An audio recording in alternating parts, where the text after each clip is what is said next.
And it's not going to be Drew Brown. So now we know who the guy is clearly. Let's go and see what you can do with the ones. And as we said, too, in SportsCenter, I mean, look, one guy that would know how to do this, Ryan Dinwiddie, when you're evaluating QBs.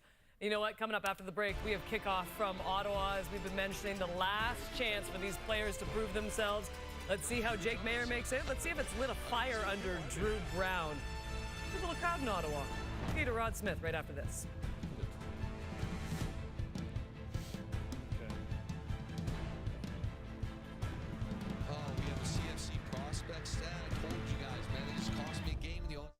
Welcome to a Friday night in the nation's capital. The new CFL season is just about here. But first, final preseason tilt for the Ottawa REDBLACKS up against the Montreal Alouettes again.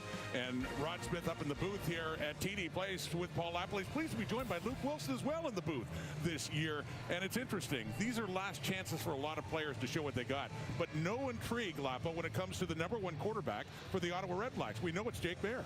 Yeah, talking to Ryan Dinwiddie in practice this week, he said, I found my guy, which is a pretty amazing thing. I love he did it because what it does, it tells your team, this is the guy I'm going with. This is my quarterback. 2024 season, 3,800 yards, 22 touchdowns, 14 interceptions. All right, here's another one trying to make it. Journeyman Anthony Brown, 27 years old from New Jersey, 4 years at Boston College, 2 years at Oregon, 5 NFL teams, the Houston Roughnecks in there. A lot of places, Luke, he's been to. Yeah, and I got to talk about Jason Moss here. I think today they're not obviously bringing all of their starters in, but he's going to look for guys that fit his culture. He defines toughness. Okay, he's very competitive, and he's going to look for those last few guys who can do that. On the flip side, we talk about culture. Everyone loves to talk about Ryan Dinwiddie as an offensive guru, and he is. But that being said, you go back to last year in the media talking about pretenders. He's going to want to find the guys that are going to start a new culture here in Ottawa. And this preseason game is underway from Michael Horvat, the Alouettes kicker. It's taken by Jacquez Stewart, the explosive returner who gets it up just shy of the 40-yard line as Jake Maier comes on. He had a good first preseason game against the Alouettes 6 days ago. So I think the biggest thing for Jake Maier is going to bring to this football team, if you go back to his last year as a starter for the Calgary Stampeders, Rod, he played 18 games. So when you play every game, that's something that his, Drew Brown has struggled with staying healthy. That's Ottawa has been plagued, even when I was a head coach, plagued with keeping your quarterbacks healthy. That's what Jake Maier brings to this team. This is the first team offense for the REDBLACKS. All their top players starting this game, and Maier to throw right away.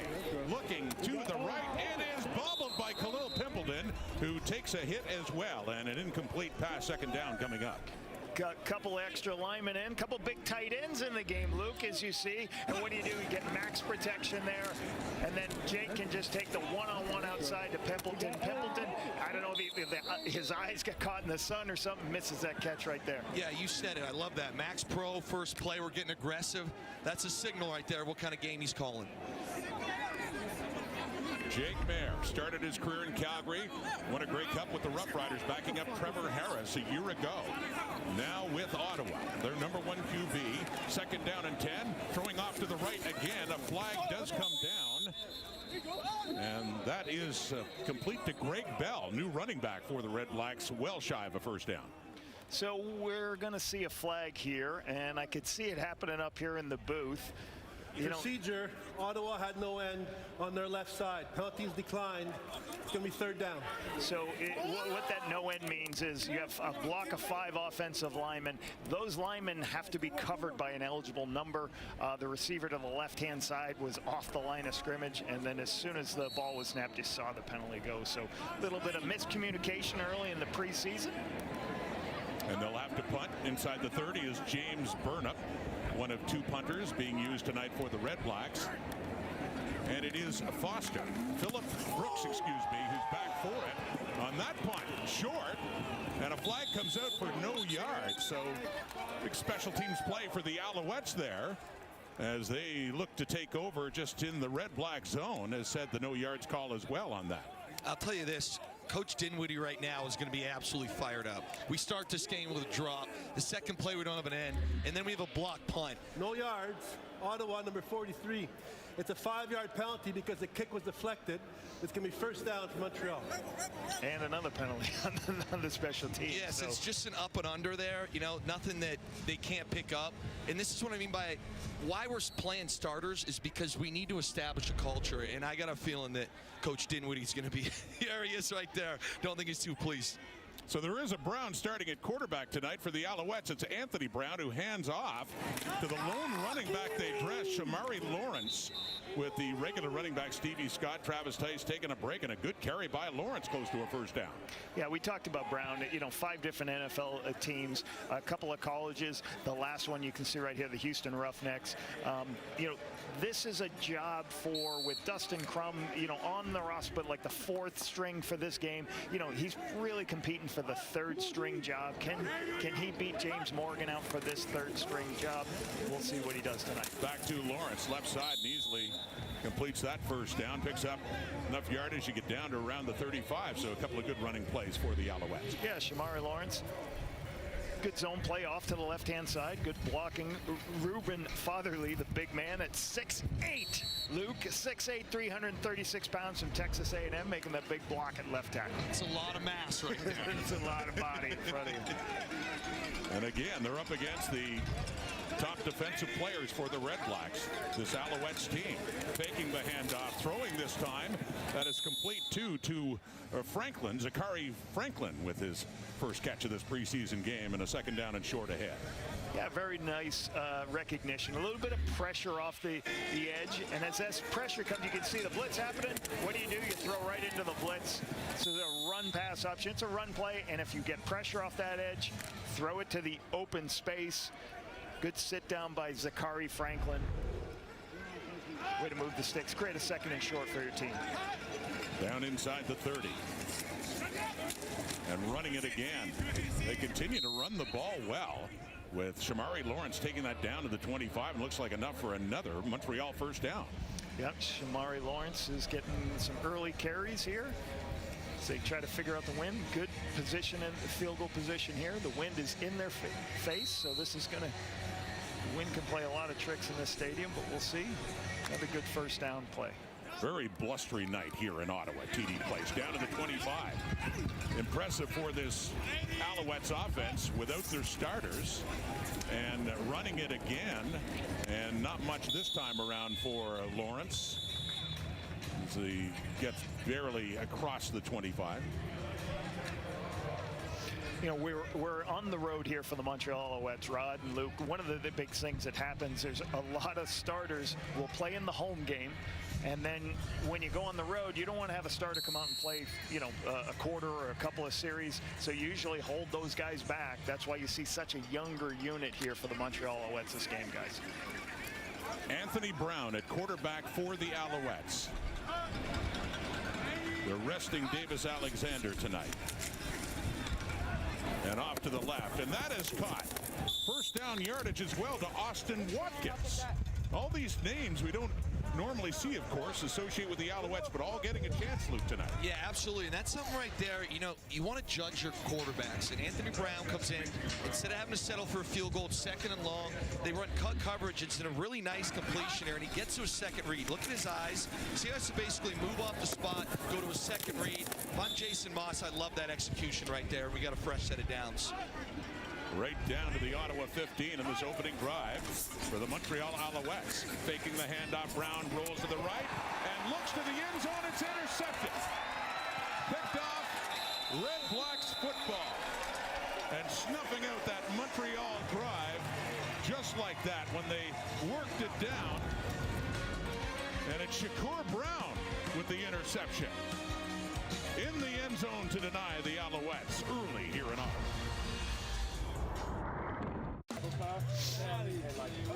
Shakir Brown, great instincts and understanding what's going to happen on this 3-level flood. And Anthony Brown's got to see what the corner does. So you're going to have a player in the flat. You're going to have a player go deep. And you're expecting Shakir Brown to go deep. But he doesn't. He's watching the quarterback. He's saying, you're not going to throw the deep one. I'm going to leave the deep throw, stay underneath, and make the interception.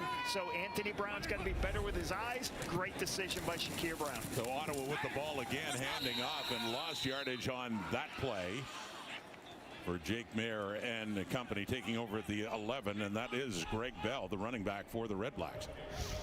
You know, I think one thing Greg Bell, an ad from Hamilton, the REDBLACKS bring him in. It's going to give obviously a 1,000-yard rusher last season, almost 6 yards a carry. But the thing I love about him, 300 yak yards on 426 yards receiving. He had 60 catches last year, guys. Bell lost 3, 2nd and 13. Right near his end zone, and the whistles blow and the flags come out with the snap of the football. Again, sloppy football here, Rod. This is just not what you want when you start a game like this. And again, they are playing some of their starters, which is very upsetting. So they still sort it out. But yeah, they had Illegal procedure, Ottawa. Left guard. We'll go back half the distance. We'll replay second down.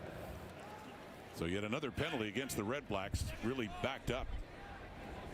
Drew Desjardins picking up that penalty. Windsor's finest. Wait, come on now. That's it. I knew I'd get a little rise right there. Let him live. Let him live. He knew we were going to work Windsor. It didn't have to be penalties. So backed up even further is Mayer out of his end zone now. And taking that and taking a hard hit as well. Up just across the 10-yard line. Yeah, just so difficult. You're 2nd and 16. You know, you've gotten a penalty. Basically, Montreal rushes 4 people, drops everybody out into coverage. It doesn't give you any place to throw. The best thing you can do is check it down, punt the ball out of your end zone, and go play defense. And it was Manuel on the big hit on Keelan White, who had quite a day in that first preseason game from Mayer. A couple of touchdown catches. Flag out with the punt here. And Brooks on the return. Some good moves by Phillip Brooks to get it across midfield and into the Ottawa zone. Still awaiting word on the flag. Jeff Reinbold, special teams coordinator for the REDBLACKS, is not going to be a happy man with how many penalties we've had early in this game on special teams. There's Coach Reinbold back in the CFL after some time at the University of Hawaii. We had offside. Montreal number 90 will decline the penalty. It's going to be first down. There's a good one that went his way. Alouettes, no points to show for it, but they could move the football. They have it now for Anthony Brown when we come back. Jason Moss entering his 4th year as the head coach of the Montreal Alouettes and has had a lot of success. As you look at the list of the last 5 years, go to 2023, his first year, finished strong, upset the Argos and then the Bombers in the Grey Cup to win it, and got back to the Grey Cup again last year, losing narrowly to the Saskatchewan Roughriders. Even with the injuries at quarterback last season, was able to do a lot of great things down the stretch, put them in a position to almost win the Grey Cup. So that offense for the Alouettes starting just inside the Ottawa zone. Here's Anthony Brown, pressure. He got away from Bennett Williams, and he dumps it off to Udo. Nathan Udo, the rookie out of Manitoba, on the receiving end there, and he gets it up near a first down. So Bennett Williams leaves his halfback spot to bring a little bit of pressure. You're going to see him right here start to pressure and blitz from the outside. Picked up by the back, but Anthony feels it a little bit, escapes, uses legs, makes an off-schedule play to create a 2nd and short situation. Good understanding, good patience, finding the check down. And they're in 2nd and short again at the Ottawa 45. Anthony Brown with time to the right. Oh, nearly got it. And good coverage there for the REDBLACKS as well. And looking for Udo again down at the 10, but falls incomplete. We have a 3rd and short coming up. Yeah, so this is just a little slip screen here. When you're watching this, I think Anthony on film is going to want this back. So we fake a bubble here, okay? And then all of a sudden we're going to have a up the seam, and we're going to read this. So when we go here and we roll this, we see the bubble coming, okay? It's a smoke outside, excuse me, and there we saw the delay. This is the shot you want, and we end up going inside, and we missed that. So that is probably something we're going to want back on screen, or on film. Great shot, great play call, just not a great execution. The handoff to Lawrence, and lined up in shotgun on that play, and 3rd down and short. And he does not get it. They turn it over on downs. Really good stuff. You know, when you're in that 2nd and short situation, you want to take that shot and then get it on 3rd down. Huge stop right here by the Red Blacks, making it on 3rd and 2, creating the turnover. Their 2nd turnover in this game. Jake Mayer got the start of their first preseason game 6 days ago in Montreal, and a sharp start. Found Keelan White twice for touchdowns, went 10 for 14 in that game. See a couple of deep shots here and some nice underneath throws for Jake Mayer. What you're going to get out of this quarterback, I already said at the top of the show, a stability at the position. The guy does not get hurt, plays a lot of games. Good underneath thrower. He's got to work, got to be better throwing the ball deep. That was a struggle of his in Calgary. You're not going to get a lot of run game from this quarterback, but good high percentage throws. Fakes to Bell, dumps it off, got Justin Hardy. Last couple of years, the leading receiver, went over 1,000 again last year for these Ottawa REDBLACKS, and sets up a 2nd and about 4. And you know, as you go back, you have quarterbacks who do a number of things right. You got mobile guys, you got guys can process information quickly, get the ball out of their hands, see the pictures. You know, just Jake Mayer's going to throw the ball from the pocket. I'm looking over 5 years, he had 253 yards. 108 yards was the most he's ever had in a season, so he's going to have to do it with staying on top of the sticks, getting easy throws, seeing the pictures of the defense. 2nd and 4, quickly gets rid of it, falls incomplete.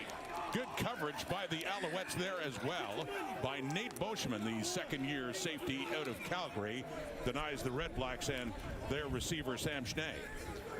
Little bit of pressure by this Montreal Alouettes trying to show. I'm gonna count up a little bit. We got 1, 2, 3, 4, 5, and there's a 6 coming. We got a bunch of guys coming off the edge. 1+ for the quarterback. What does that mean? 1 more rusher. Great play by the defensive back to knock the ball down, as Jake's got to get the ball out of his hand quickly versus the pressure. Punt gets away by Burnham, and that is down for Phillip Brooks. And gets it up to about the 14. So this will be the closest to their own end zone the Alouettes will be starting out. Take a look at this hit one more time. Watch this collision. Boom. Comes with speed. Nate Boschman, big draft pick last year for Noel Thorpe. Very great player out of the University of Calgary in his 2nd year, auditioning to be the free safety. And Marc-Antoine Dequoy retiring, so wonder how they're going to handle the safety position this year. Yes. And that'll be a big tell right now for Noel Thorpe, because he's got a bit of a complex defense. You don't want to see who can execute it. Alouette football, still no score. They've been able to move it. They've turned it over a couple of times. One a pick of the end zone, the other on downs, and we saw him on returns. But there's Phillip Brooks, the ball carrier, moving to the right and looking to make this team, which is already pretty deep at running back. REDBLACKS trying to do a good job stopping the lateral runs. You know, area they've got to improve in last year. You know, they were not bad against the run. Rushing yards 2nd best in the Canadian Football League, 91 yards a game. Offensive points 8th in the CFL. So they got to get better at keeping people out of the end zone. Got to get more takeaways. Last in the CFL, this REDBLACKS defense with only 30 takeaways. And just a couple of yards there for Brooks. 2nd and long. Brown lofting it up to the right. Has an open receiver too. And a 1st down for the Alouettes, out of bounds across the 40, about the 44-yard line. And this is a nice shot here by Brown. You want to talk about coming out and finding the soft spot in zone. So as we roll this tape here, you're going to see this defender. I want you to watch this. So he stays low, and this now becomes the sweet spot. I like to call it the honey hole. And there's not a ton of guys that can throw it in that honey hole. And clearly we came out. It was not really a big ordeal for Brown. It's a big 1st down. It's great execution. On that 1st down, And catching it now is Tariq Owens, who dishes it off again. So Owens, a name to watch for as well with these Montreal Alouettes up at around the 45. That previous catch, by the way, Austin Watkins. I think we're going to get a hold here. Holding, Montreal, number 82. It's a 10-yard penalty. We'll replay first down. Demir Blankensee, from first-year player from Memphis, draws that penalty. You know, those screen passes are very difficult for wide receivers to make the blocks on the perimeter, because those DBs, once they see the ball in the air, they're going to drive up. A couple years ago, you were able to cut them, Luke. You're able to drop them below the knees. You're not allowed to do that anymore, so those guys can come up with speed. You got to get your hands on them, but you can't hold. Back to first down at the 34 for Anthony Brown. Coming across, taking it out of bounds on the catch is Blankensee. You just talked about him. Has that reception and gets a good chunk of that yardage back up around the original line of scrimmage. Yeah, and they did a great job on the offensive line protecting. This was a pressure from the boundary. It was well picked up and able to execute that throw. In a preseason game with some of your backable linemen, trust me when I say you love to see that execution. Yeah, it's a good throw here, because you get half of it back. Now you're 2nd and 11. Manageable. It's long yards, but possibly manageable. Brown runs into some traffic, and he is down. So it'll be a 3rd and long coming up, but a 2nd and 11. But they get the sack. Mufta Ajeli in his 2nd year. Very good job by the defense. He had pressure from the secondary. This has kept happening. Bennett Williams coming off the edge again. But as you watch, you'll see this whole defensive line will pressure. A little bit of a twist inside. And then they get lost on Ajeli. Can sneak inside. No chance for Brown because of the pressure. No place to go with the football. Nice sack by the Red Blacks defense. Went to Northwest Oklahoma State, but before that, Luke, product of Windsor. I was going to say, I was waiting for that. Nice. Okay, we got to show some flowers here to Windsor. We're going to lead the league in Windsor mentions in this No one. question. So a flag coming out as they were setting up for the punt. And a Red Blacks player getting some attention now. Looks like Marcus Barnes right down at the Alouette 40. Still no score. Late first quarter with the Red Blacks about to get the ball back. With big thanks to Ajeli. Dinwiddie's decision made headlines this week in Ottawa. Jake Mayer, the newcomer, and is named number 1 ahead of Drew Brown as you look at a comparison of their numbers so far. Let's head down to the field and say hello to Claire Hanna. Claire? Thanks very much, Rod. Well, when the Red Blacks brought in Jake Mayer during free agency, it was in large part because Drew Brown couldn't stay healthy. In fact, he missed 7 games last season, and it directly contributed to their record. They only had 4 wins. Now, this past Tuesday, during practice, Jake Mayer was listed as the number 1 quarterback, and a couple of guys and players were starting to go up to Dinwiddie and saying, well, why isn't Drew Brown the number 1? And that's when Dinwiddie decided collectively as an organization that they needed to tell the team that Jake Mayer was going to be their guy this season. It was in large part because he came in after training camp. He was in great shape. He moved well. He extended plays. He was driving the football with his arm strength. But Dinwiddie also told me it was a tough conversation with Drew Brown. He was disappointed, as is expected, but it was Mayer that proved to Dinwiddie that he was going to be their starter for the season opener June 6th. And you guys, he's playing this first quarter. He'll probably get a bit of the second quarter as well. And then we're going to see Drew Brown. All right, thank you, Claire. And on that punt by Jack Burgess, and that's Jacquez Stewart on the return going nowhere right at the 30. But I think the assumption was made, guys, when Mayer came in, had been a backup to Trevor Harris. Drew Brown had been the starter, that it would be Drew Brown's job. Yeah, and you got to tip your cap to Mayer because he clearly came in here and executed. You know, keep hearing how great a shape he was, how great he was at camp. And it's one of those things where Ryan Dinwiddie's going to play the guy he thinks gives him the best chance. And clearly he's made that statement, and it's a testament to him. So Mayer's still in there in this first quarter. So waiting for that Red Black offense to get something going here. That is complete. underneath. It's Keelan White. Had a couple of touchdown catches, as mentioned, last week in Montreal, and a good gain on first down, around 8 or 9 yards. You know, one of the most important things for the quarterback and the play caller, head coach, is just understanding systems and the relationship. You know, Jake Mayer's played in Ryan Dinwiddie's system. You know, some things have changed from their time in Calgary, but it's based off a lot of systematic pass game from their time in Calgary. So I think that gave him an edge. And obviously, huge stop right there, Rod. Well, it's interesting. You talk about that connection. Even though the system would be the same, Dinwiddie did miss him. He took the Argo job just as Mayer was arriving in Calgary. But the interesting recruiting story, though, that Dan Hawkins, who once coached Dinwiddie at Boise State and later got him a CFL job in Montreal, told him later when he was coaching Mayer about this kid Mayer, and when Dinwiddie was in Calgary, that they should keep an eye on him, and they did. Ultimately brought him in when they were at Cal Davis. Yeah, absolutely. So similar offensive systems. He's had a good experience with them. Phillip Brooks on the return again. Started at the 20, still on his feet. And not a bad return for Brooks. So he works it up closer to the 35. See Anthony Brown trotting out again. I was going to say about the quarterback depth for the Alouettes. Of course, you have Davis Alexander. We saw Dustin Crum last week. But how important is this for Brown to be on this roster for the way he plays tonight? Massive, because, you know, you hate to say it, obviously Davis Alexander is incredible, but he's had some injury issues. So whoever can win this third job is a big ordeal for this team. Hands it off, left side.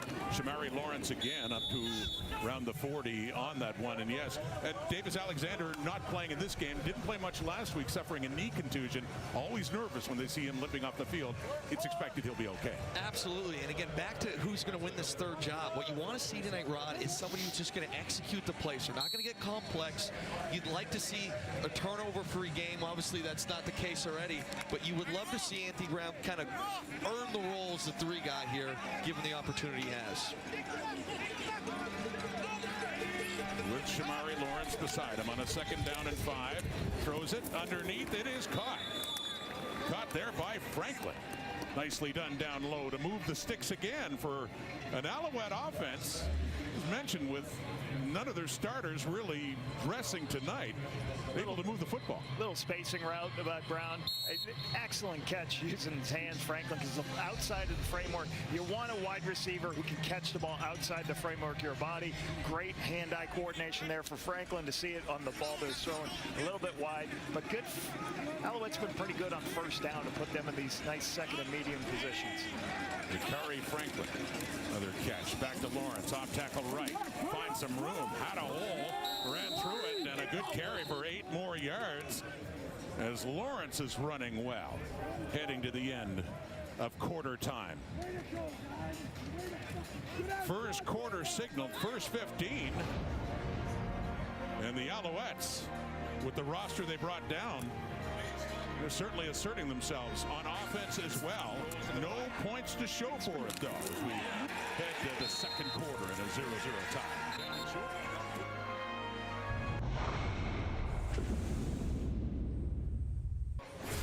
Through one quarter in Ottawa, no points on the board, Luke, but you look at the numbers. One team is dressing starters predominantly, one team none at all, and yet advantage Alouettes. Yeah, to me the glaring one is 0 first downs for the REDBLACKS, and what I'll say right now is, yeah, you can tip your cap to the Alouettes, but there's really been a struggle to execute offensively. Even that last 2nd down there, 2nd and short, we were on a zone to the right, and there's a free hitter, an unblocked guy. Zone runs, there should never be a free hitter front side.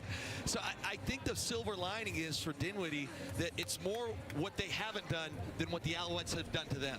And one of the things that's always going to happen in Montreal with Noel Thorpe there is really good defense. So even though you get younger guys, there's one thing, as no defense coordinator, Noel Thorpe has always done a good job of young guys making sure they're ready to play the game. And you can see that showing up right now with this group. Well, the Alouettes have enjoyed good field position in this game so far. And the second quarter begins with the ball on a first down. Excuse me, a 2nd down, and flag coming out. Procedure Montreal 53. We'll go back 5 yards. It's still 2nd down. Ja'Kai Moore flagged for that.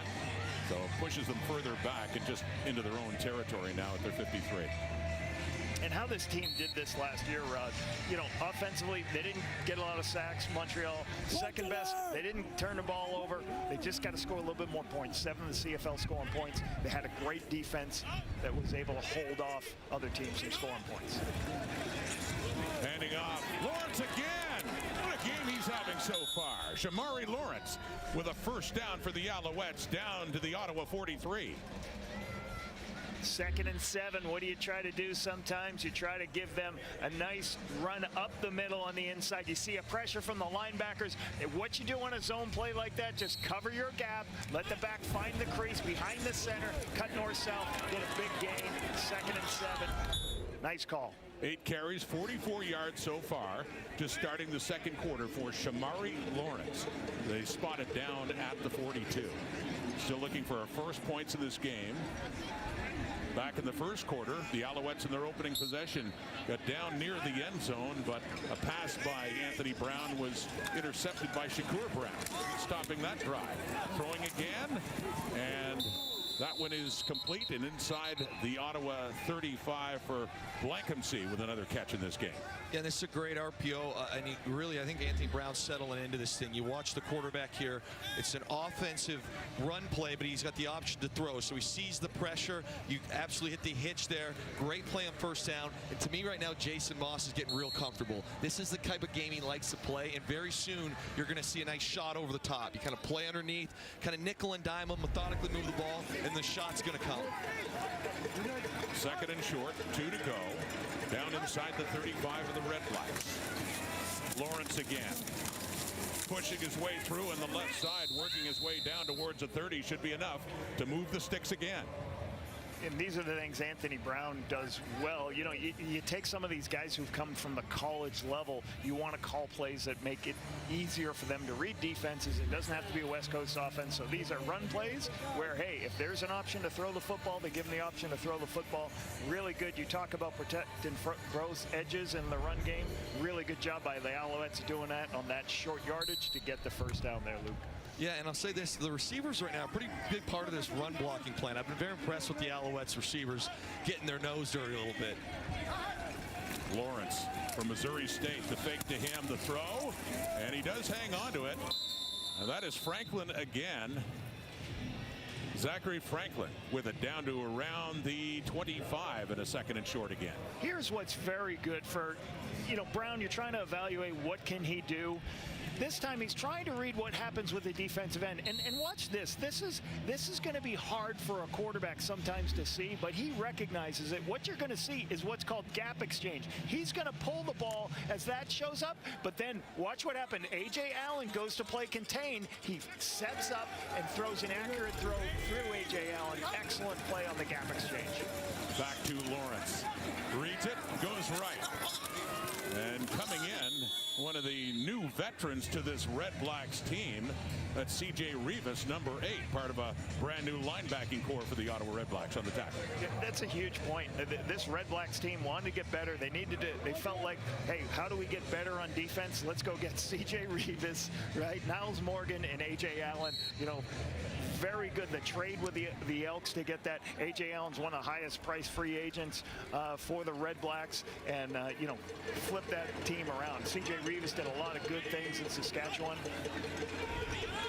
Throwing quickly. Franklin again takes that one, works it down inside the 15, and another impressive drive being put together by Anthony Brown and the Alouette offense. Yeah, I loved it. The big thing I loved, R.J. Perry. I was going to say this. 6'6", South Florida. Luke, you seeing it? Oh, Watch this big man coming out here. Watch the big man. Boom! Yes. Gets a shot right there. Yeah, that's terrible, those DBs trying to block those big guys walking. Again, and they're coming out there with bad intentions.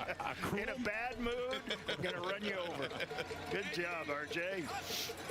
Here comes Montreal again. Back on the ground, Lawrence, and a good tackle. Bennett Williams got him by the shoestrings and then got a little bit of help coming in, but Williams with the tackle to prevent some more damage there by Lawrence. Yeah, Williams he saved the play here. You watch the receivers kind of go left, and then we're zoning to the right. This is a heck of a play because we get that gap there. It's at least a first down. Yeah, and a lot of the Red Blacks have been blitzing off the perimeter a lot. And what happens sometimes is everybody at the same level, you don't have a lot of players at the second level. If it breaks through there, Bennett Williams is there, makes that tackle that would have been a touchdown otherwise. Michael Horvat in his first year out of McMaster, drafted in the 6th round. For the first points of the game, he does put it through from 20 yards away. Horvat with the field goal, and the Alouettes do have some points to show for their ability to move the football so far in this game. Bennett Williams may have saved a touchdown.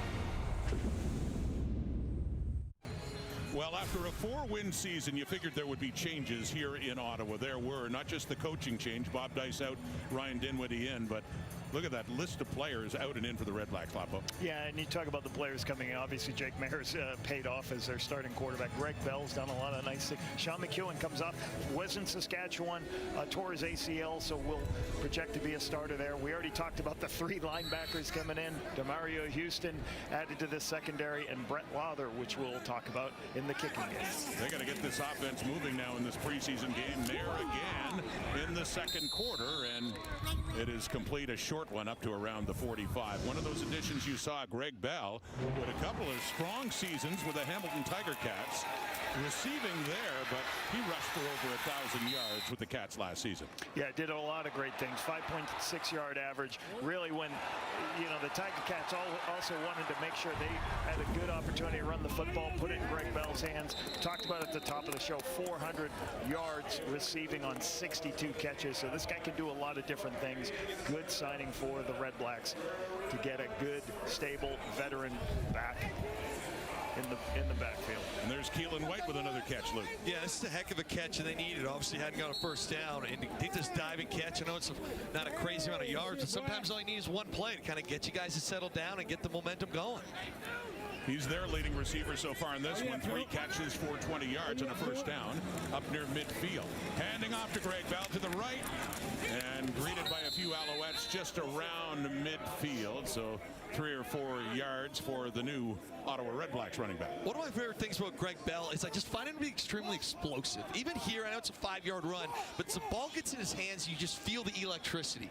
And he's this close, it feels like, all the time for his breaking a big one. So I really like that pickup for Ottawa, and I'm sure Dinwiddie will have a lot of fun X and O plays for him this season. Very patient back. You saw in that last play, he's waiting for his 2 pulling linemen, cuts up inside the pulling linemen to get the 5-yard gain. Second down now from the 54.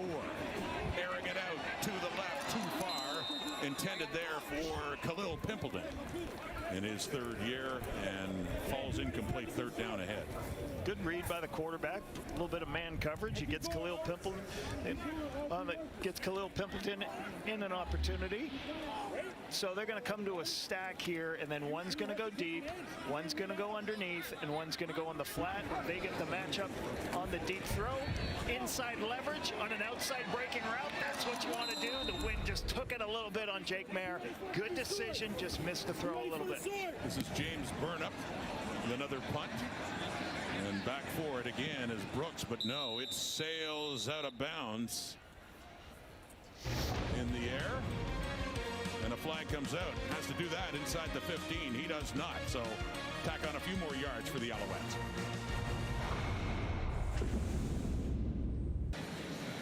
Don't miss a bold new chapter of the Emmy-winning HBO original, hailed as one of the most explosive and entertaining shows in television.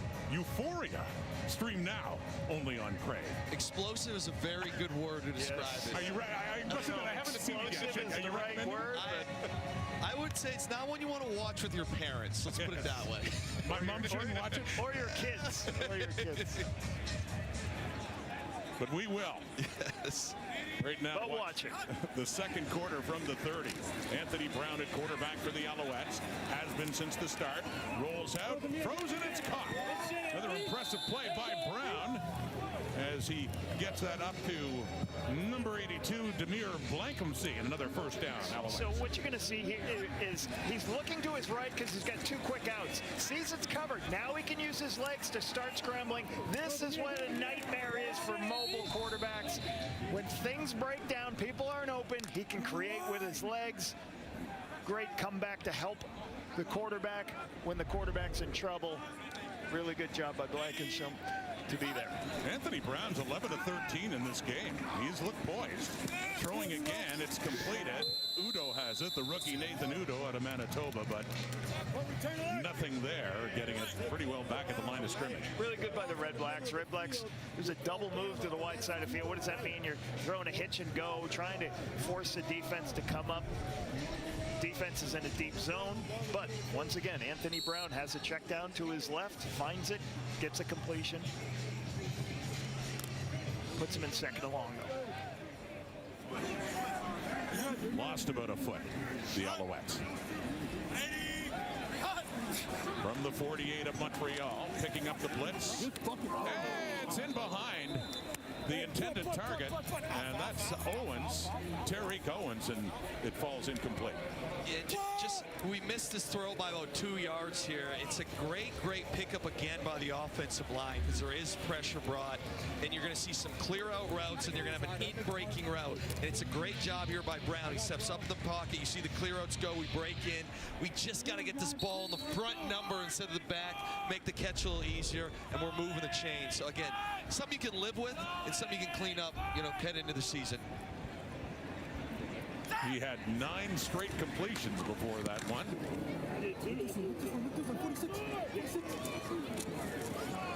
Caught by Stewart. Jacquez Stewart has something going here. Picks up a block. And it is the punter, the last one there, to ride him out of bounds. Jack Burgess with the kick. Big return by Stewart. Anthony Brown, a preseason start. Finally an incompletion. Wishes he had that back. Alouettes lead.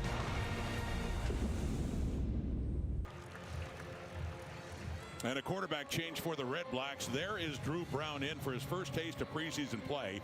The week that he found out that he had lost his starting job to Jake Mayer, who went 6 of 9 for 35 yards in this one. There's a look at what he did last year with the Red Blacks. Drew Brown and Mayer off on the sidelines now. But will be their starter next week here against the Edmonton Elks. So Drew Brown to go to work. For 2 years, the #1 quarterback here in Ottawa after coming over from Winnipeg. He hands off to Greg Bell. Pressure coming in. That was Manuel. Donovan Manuel forcing that play there in a short carry. And I'll say this about Drew Brown. Obviously, it's not the situation he wants to be in, but this guy's played a lot of high-level ball. He's played very well in this league at times, and there's 2 things you can always control as a football player: your attitude and your effort. It's not the spot he wants to be in, but the worst thing you can do is get down on yourself and not have faith or belief in your abilities. And I expect Drew Brown to come out in this game and really execute at a high level. So a running play on first down, short yardage there, second and long. He will throw for the first time, and they're saying no catch. That was Justin Hardy. They confer. Will they call it a catch? No, they don't. Saying he trapped it just down there. So 2 and out. Running on the field, an incomplete pass. Third down. So 2 and out for the Red Blacks. Just a simple read on the corner. If the corner bites up on the in-breaking route, you throw it to the sideline. Just a little low. Jake Hardy can't get to it. Took it down. Good read, just not located. And I think, Luke, back to your point about Drew Brown, they're going to have the best 1-2 punch of quarterback players in the Canadian Football League. They just have to have a great relationship, and you're going to need 2 quarterbacks throughout the season. And so Brooks picks it up, and a flag comes out. Of course, the new rules on the Rouge, if it goes out of bounds or through the end zone, but in that case, it will be a point awarded to the Red Blacks. There was a flag out. Brooks went and chased the punt back.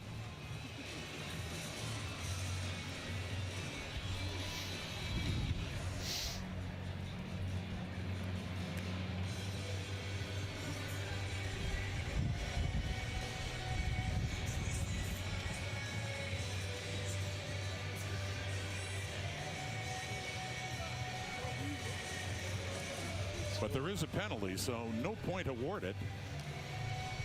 As they continue to sort this out now, there's a discussion. when it rains, it pours. You know, you'd like to get at least something on the board, get down only 2. Sure, whether it was a no yards in the end zone. I'll say this, go back to the quarterback situation while we're waiting for this call. You know, there's always a fine line when something like this happens between it's healthy competition and they're really pushing each other and it gets a bit toxic. So that's one thing they need to monitor this year. There's 2 penalties on the play. Illegally downfield on the kick. Ottawa, no yards against Ottawa. We're going to apply the no yards. 15-yard penalty applied from the 15-yard line. It's going to be first down Montreal at the 30, no point. So with the penalty, no point awarded. And just to clarify, had there not been a penalty, that would have been a point. They have modified the Rouge rule, but still, in that situation, since it doesn't go out of bounds untouched, those are the scenarios now, no more single point. And, you know, the biggest thing about this new 35-second clock, we've been doing, this is my second game, and it seems like the game's just about the same speed, if not a little faster. Trying to improve the pace of play with a 35-second clock until the final 3 minutes, when it reverts back to the way it was. And when you talk about the 35-second clock, why is there a 35-second clock now? Because they want consistency. What used to happen, I used to do as a coach, I used to tell the receivers, hey, after a big play, run back very slow. You take your time. The refs are going to wait to see you get close to the huddle before they blow in the 20-second clock. Every other crew did it a different way. So now the league will get a consistent number of, all right, we're setting it as soon as the play's over, we're starting with 35 minutes. And here's another rule change. Normally this play at the 3-minute warning, you would have gone all the way to run one more play. Nowadays, you stop it at 3 points just so there's a few more seconds in the last 3 minutes of the game, Rod. And we've got that. We'll be back. Preseason, but these gentlemen already in regular season form. They're ready to break down the first half of this game, right, gentlemen? That's what we do? No, we're going to give season predictions for both Montreal Alouettes and the Ottawa REDBLACKS. And by the way, Chezzy's going to show off his footy skills. That's right, footy, not football. Oh, pretty good.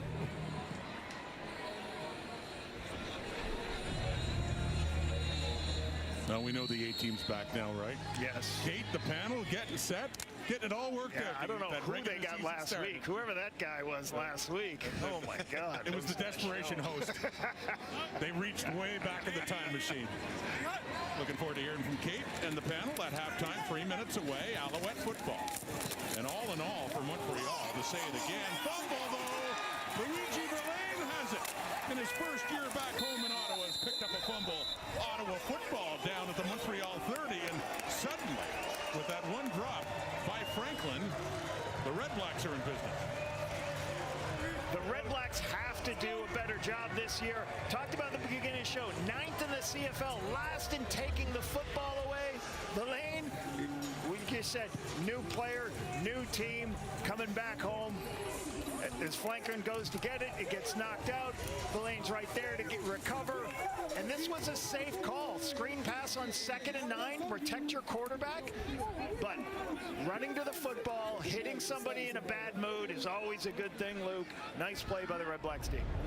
Call that the heavy hand. Punch that ball. That heavy hand got him. The peanut punch, right? Yes. So Drew Brown quickly gets rid of it. To Keelan White inside the 20, the 10, and finally tackled around the 7. They work their way down into a 1st and goal now as Brown had to react quickly with a player in his face. And this is an unbelievable job by Brown. You'll see this here. They bring pressure off this side. And what does he do? He throws right into it. He feels it. He's going to give himself a little bit of depth as we run this here. It doesn't get much easier. There's your pressure. Okay, we back up. We float it over his head. You see you're hot there. It's a perfect play call against that defense. And we got a 1st and goal. We got to find a way to get in the end zone now. Easily the closest the REDBLACKS have come to getting on the scoreboard. Here we go with Brown. For Greg Bell.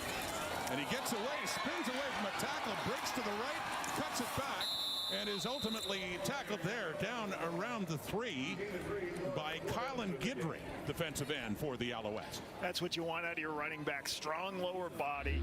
You've got to have the ability to make people miss. Pressure off the backside edge. Great spin move, great lower body strength to get that extra yardage, put the ball at the 3-yard line. last week in Montreal, the Red Blacks scored in their opening possession. They won that game 27-12. Still without a point here in the second quarter, but close now. A 2nd and goal at the 3 for Brown. Passing with lots of time into the end zone. Touchdown! Ottawa gets on the board. And a wide open receiver, too, to take it. Number 88, Sam Schnee has a preseason touchdown for the Red Blacks.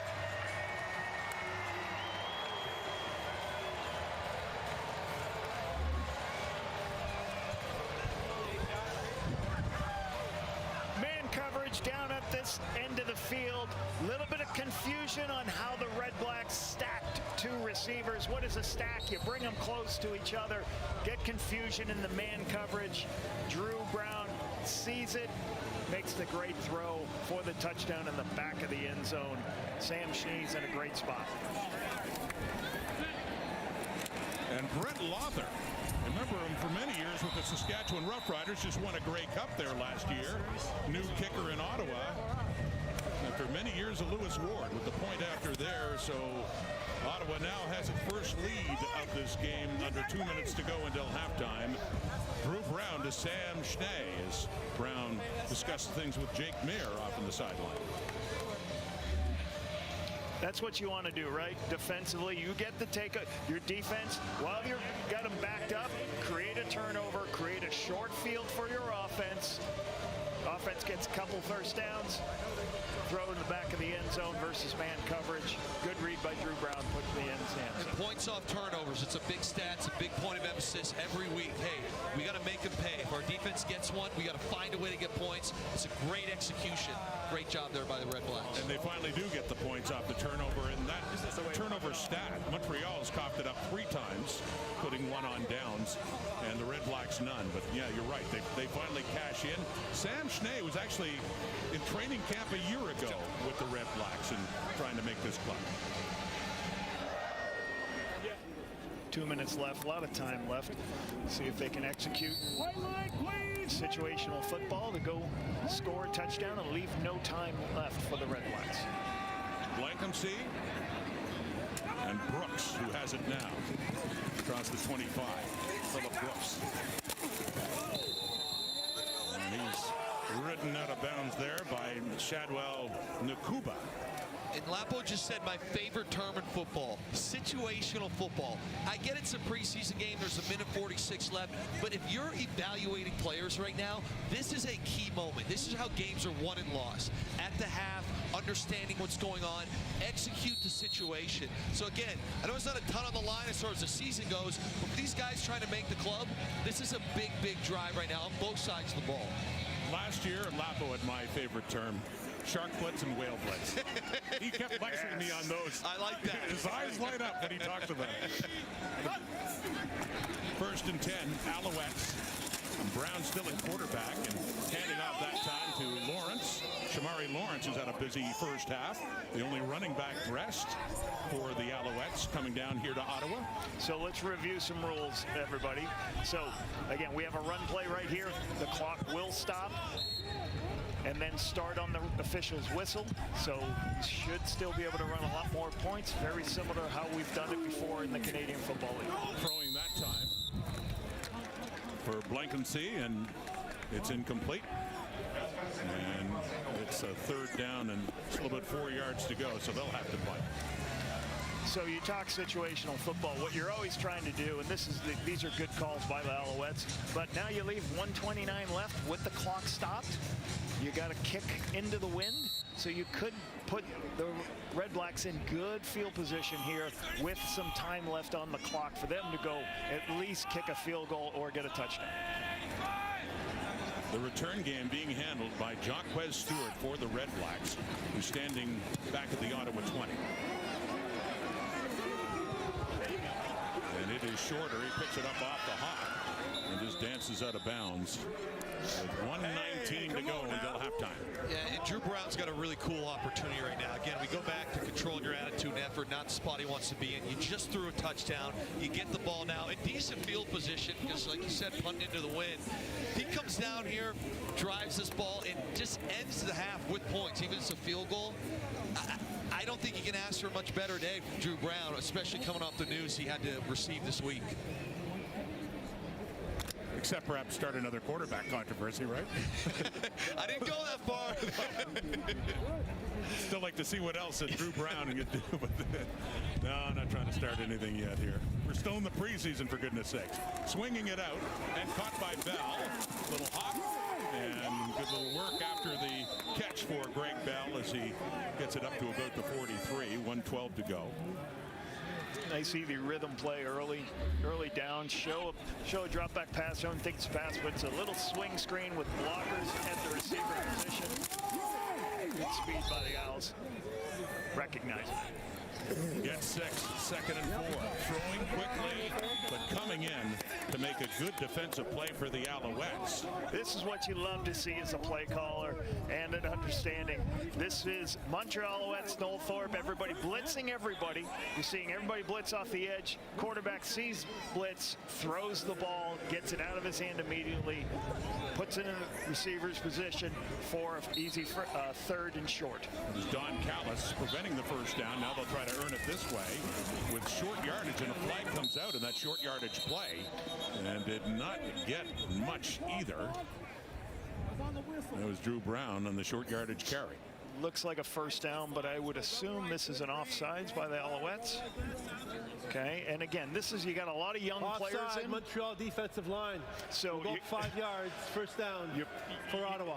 You probably got a bunch of guys here who have been in training camp. They haven't had a lot of these 3rd and 1 reps. They get in this situation, like, I got to be a yard off the ball. That's right. You know, some of these guys who come up from the United States don't understand this. You got to have the end man on the line of scrimmage. Tell everybody, get back.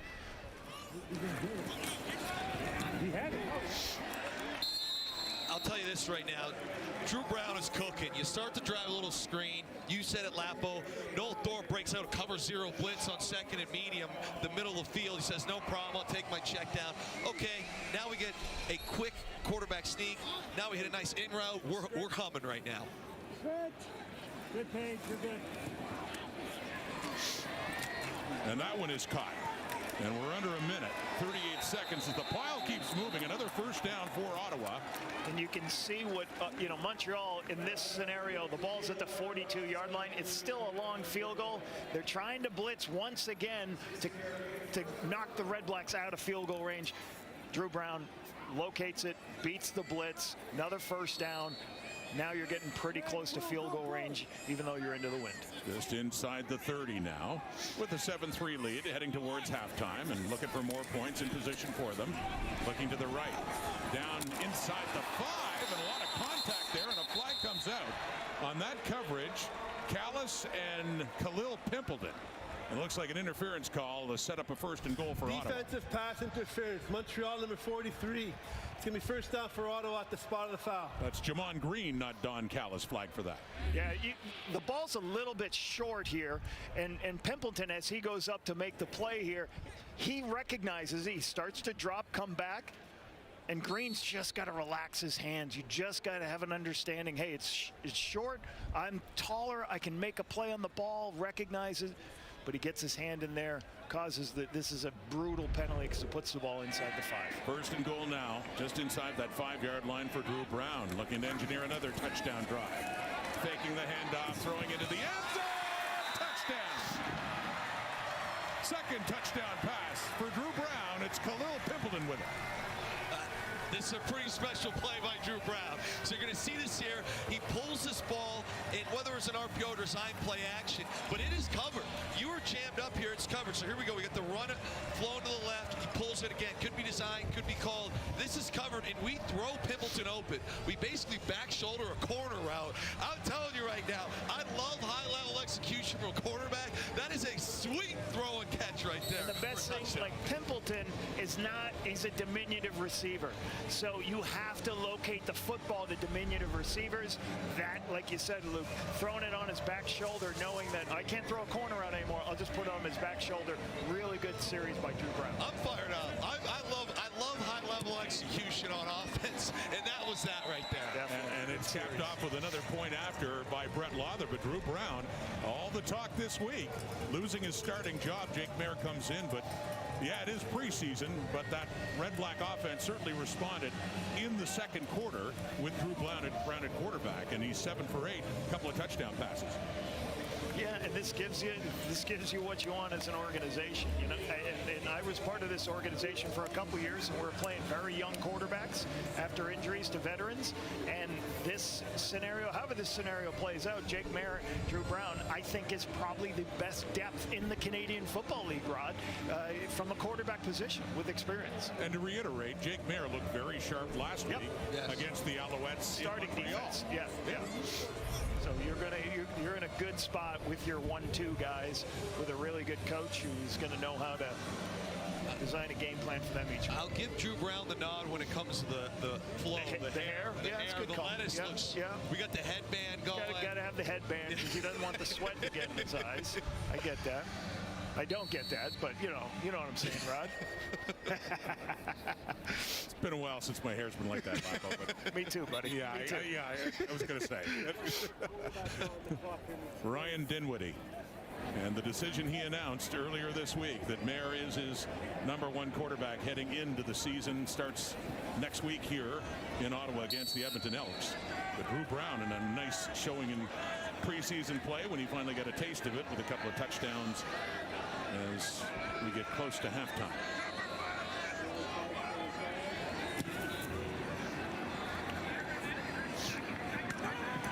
Brooks again. Phillip Brooks. And the Alouettes, with most of their starters not making the trip, resting up for next week, their opener, the season opener for Jason Moss. Montreal 51. We'll go back 10 yards. It's going to be first down for Montreal. Will be next Thursday night at Hamilton Stadium, facing the Ticats and a rematch of the Eastern Final a year ago that Montreal won dramatically on a field goal at the end of the game.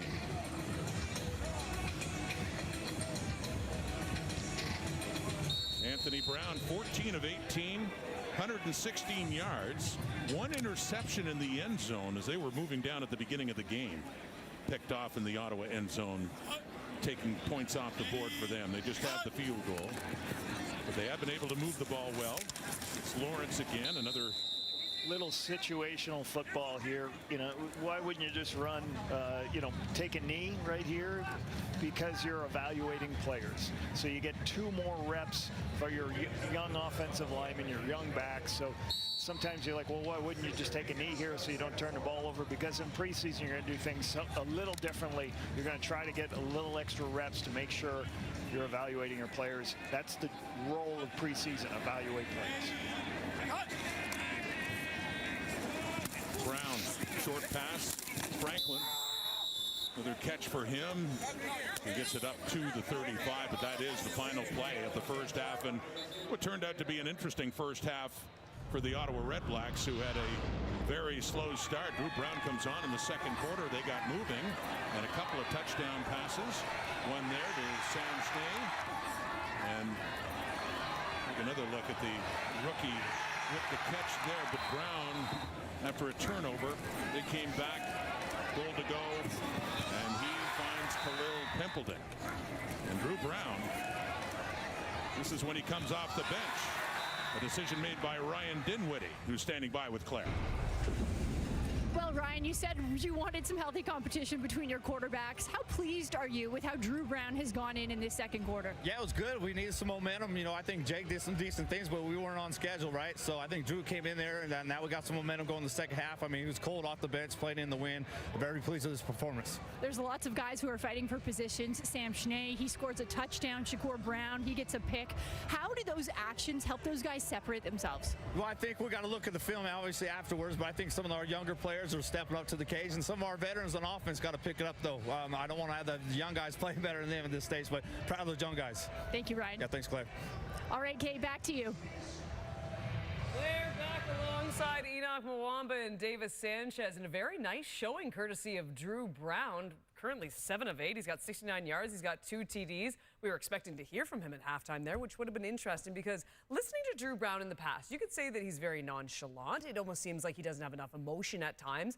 I'm telling you right there, in the second quarter, he was showing a ton of emotion. I get it that it's preseason, but when you're told you're not the starter anymore and you go out like that, I mean, you got to think that there's something in him right now that's trying to prove something, right, Enoch? Absolutely. He's definitely not happy. Everybody knows that you don't want to take the second job as a quarterback on this team, especially coming off of a season where you were the leader. You were QB1, and now you got to take a back seat. So you look at this team, and especially during training camp and the preseason, there's got to be a reason more than just the play on the field that Coach Dinwiddie decided to go with Jake Mayer. And one of the things has to do with leadership. I can only imagine in a locker room who speaks up the most. Is it Jake Mayer or is it Drew Brown? What do you think, David? Yeah, I mean, look, I'm not going to pretend like I don't know anything or we don't know anything. There's been conversation that maybe he doesn't have a traditional, Drew Brown does not have a traditional quarterback leadership style, and that might be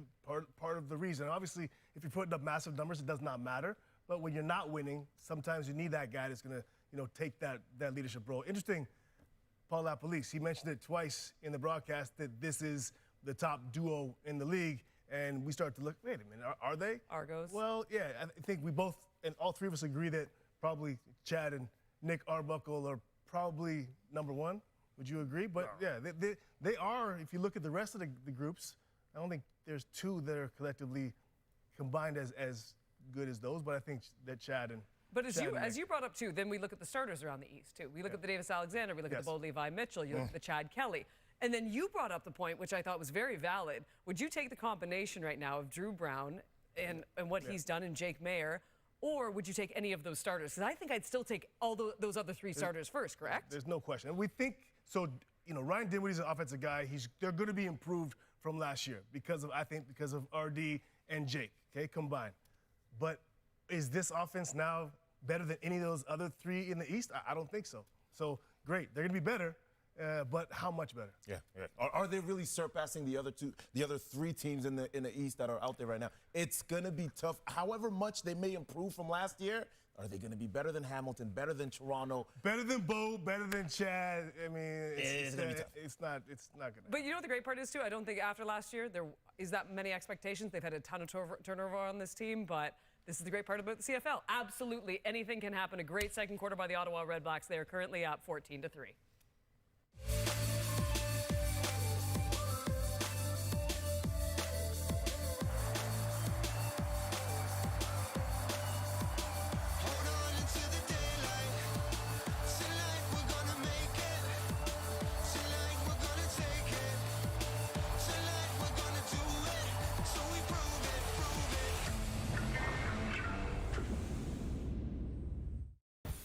Action right now in the CFL. Tiger Cats taking on the Argonauts early in the first. Tiger Cats going for it in 3rd and long. Jake Goligala hits Jerwan Newton, who shakes a couple of defenders, and he is off to the end zone. A 51-yard bomb from Goligala, who's battling Trey Ford for that QB2 spot in Hamilton. But then second, Goligala facing some pressure. Tip pass right into the hands of Owen Goss. He takes it back for a 48-yard pick 6.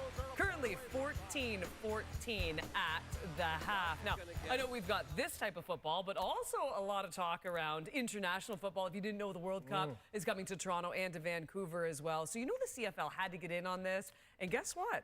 I mean, these guys competed pretty well against some of Canada's best. Here is the CFL versus Canada.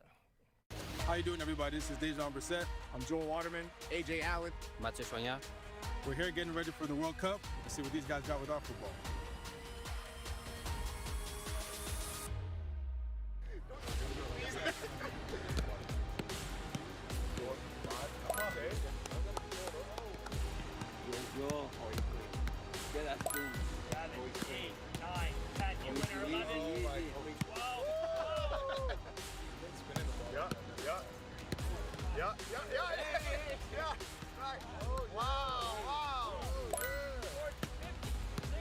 Keep going. Oh! It's not bad. 1, 2, 3, 4, 5, 6, 7, 8, 9, 10, 11, 12, 13, 13, 14, 15, 16, 17, 18, 19.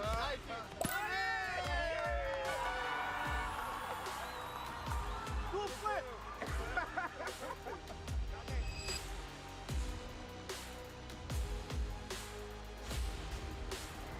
Oh, no stutter.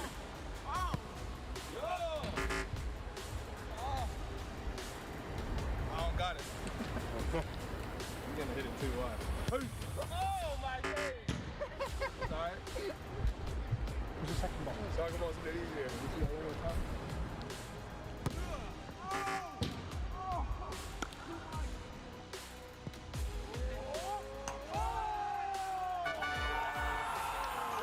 Surely you got that on camera. Yeah. Surely. Yeah. That's tough. That's tough. That's tough.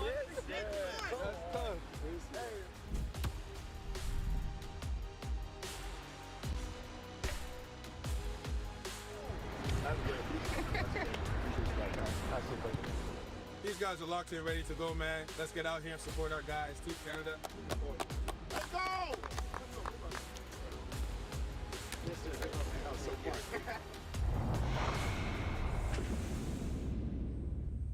All right, you know we had to get in on this challenge. Enoch, you were not selected for this one.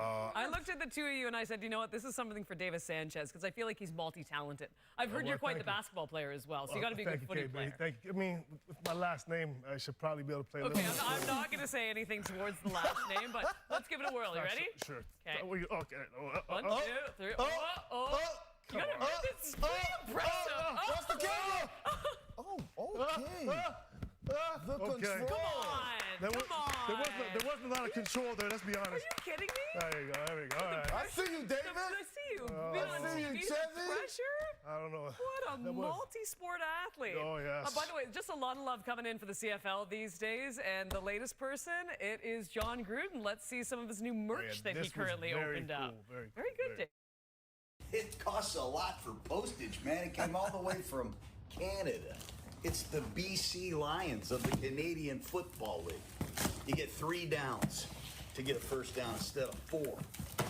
The British Columbia Lions. Look at that. That's sick. Head coach Buck Pierce. You know who the quarterback of this team is, Jake? Who is it? Nathan Rourke. I mean, this guy was a hell of a player at Ohio U. He threw for 5,200 last year, ran for about 600. Are you kidding me? Look at this. Look at this.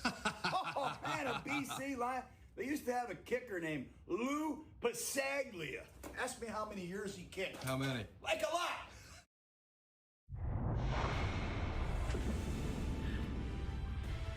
I'm going to use that as breakdown moving forward. How many years did he play? Like a lot. Like a lot. How many years has Rod Smith had doing this? Like a lot.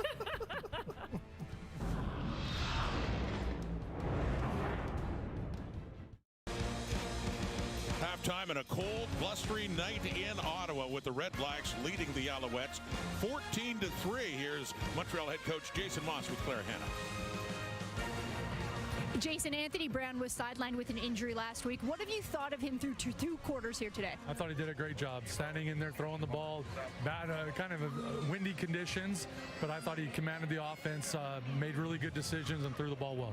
You guys went to the Grey Cup last year. We see a lot of new players in your roster today. What are you looking for from them? Just compete. We want them to compete on every single play.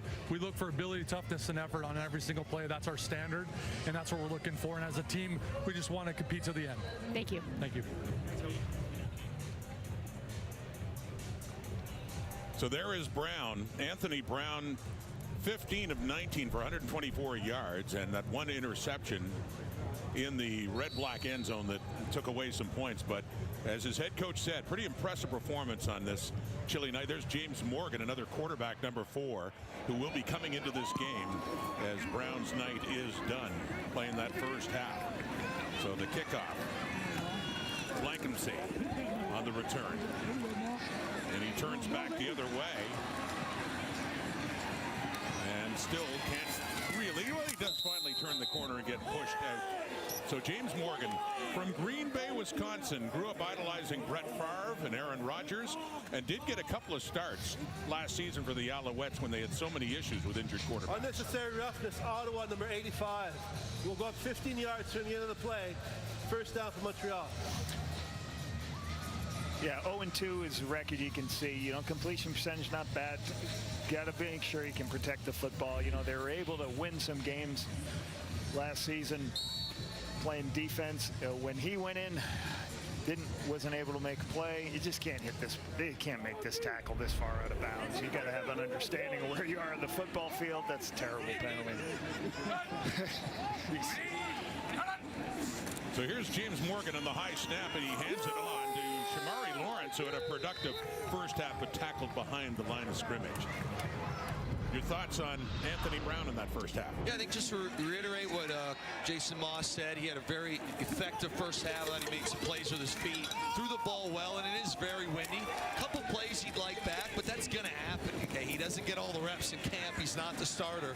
So I think he did show what he can do, and I definitely can build on it. Yeah, and the thing you just see those two clips, like you said, Luke, using his legs, probably the best. You know, you got Dustin Crum in the building who can use his legs. You have another guy who could use his legs. You could build a package for those guys.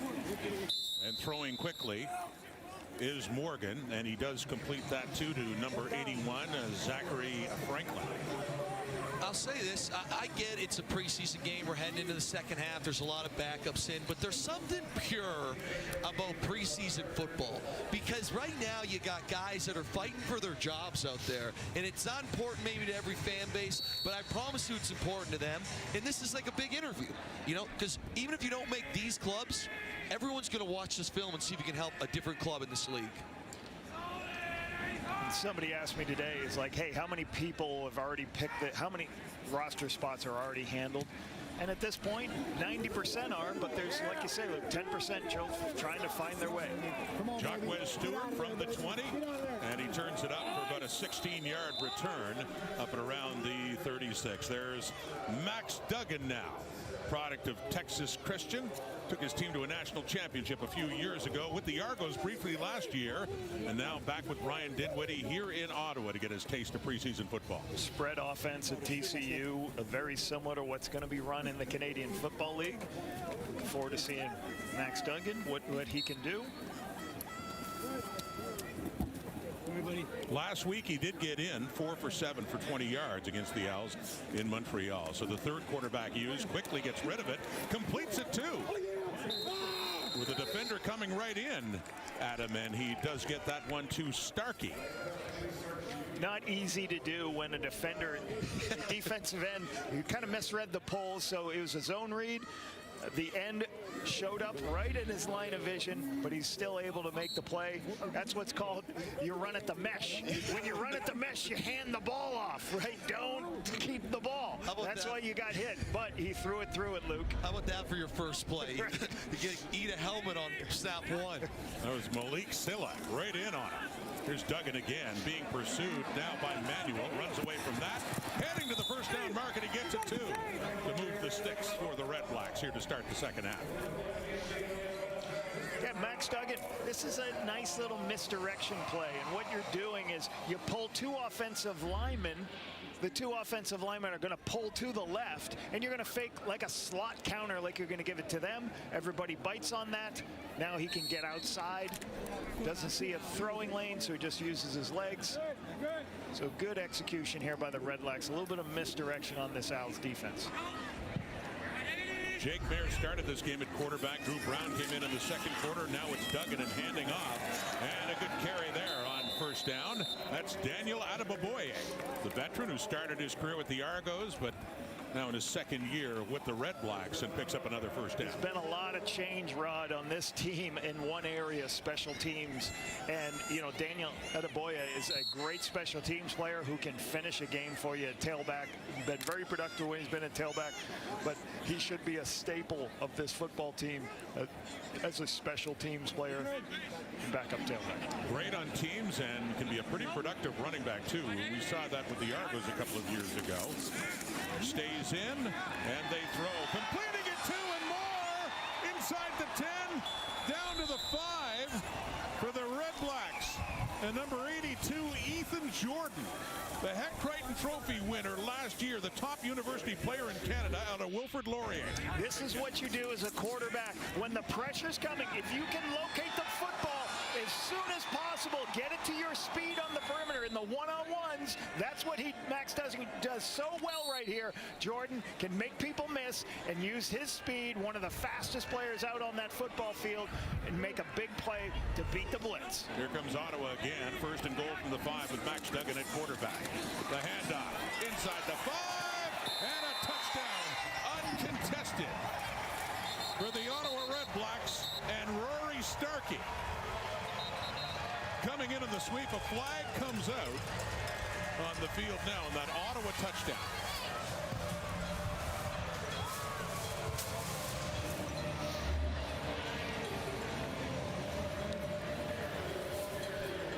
Very good read by Max Duggan here, trying to read what the end does. This is a little different type of zone read. You read if the end collapses, you hand the ball off on a speed sweep. If the end gets width, you keep the ball up inside. Great read, great execution. And Rory Starkey gets the nice touchdown. We had a player misconduct foul, Ottawa number 80. We'll go back 10 yards on the ensuing kickoff. That's Christian Horn, one of the Red Blacks receivers, on the misconduct foul, so it pushes them back. For the kickoff, it's Lawther lining up now. Or excuse me, not Lawther this time. They make a change at kicker, and that's Paul Geelan for the point after. And no, push that one to his right as Brooks looks to take it out. He can get down to the other end zone. He can pick up a couple of points, but no, he is tackled. It ends there, but it's 20-3. That touchdown by Rory R.J. Starkey on the sweep for 6 for Ottawa. How about Max Duggan on a 5-play, 73-yard touchdown drive? Took a hit on this play here, got the ball out, obviously started the drive. Then he uses his legs here, okay? You like to see that speed, okay? Fights for a first down, gets them out, doesn't take a hit on this one. Then we get down here, cover 0, hits Ethan Jordan out of Laurier, makes a man miss. Big play there, reads it, and then obviously, like you said, Lapo, reads the mesh point. The only critical thing I'd say is his teammates got to see his shoulder pads hanging out and fix his jersey. No, I like it. He makes him look tougher. The guy's in here battling. Get his jersey back over. Looks like a linebacker doing it. He may not want to fix it now after that drive. Right. Good field position for the Alouettes because the Red Blacks penalized on the touchdown. TCU in the house. Deeper in the zone, there's Max Duggan. We'll be back in Ottawa. The 2026 FIFA World Cup will kick off June 11th as Mexico takes on South Africa. That'll be at 3 Eastern, noon Pacific. Now, Canada's first match of the tournament goes on June 12th with Canada facing Bosnia and Herzegovina from Toronto. 3 Eastern, noon Pacific. You can catch both games live on TSN, CTV, and Crave. World Cup coming up. CFL season coming up too, starts next Thursday in Hamilton.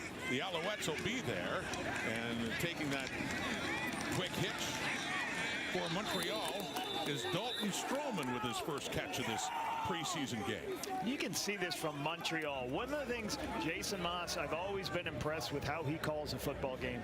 Luke, he calls a lot of screen passes. He puts his quarterbacks in situations where, hey, we're going to get you a 5-yard gain, and if we break this, we block it correctly, it could be a big play. But this guy will call back-to-back screen passes. He doesn't, occasionally a shot's going to come, but he's going to throw the underneath throws.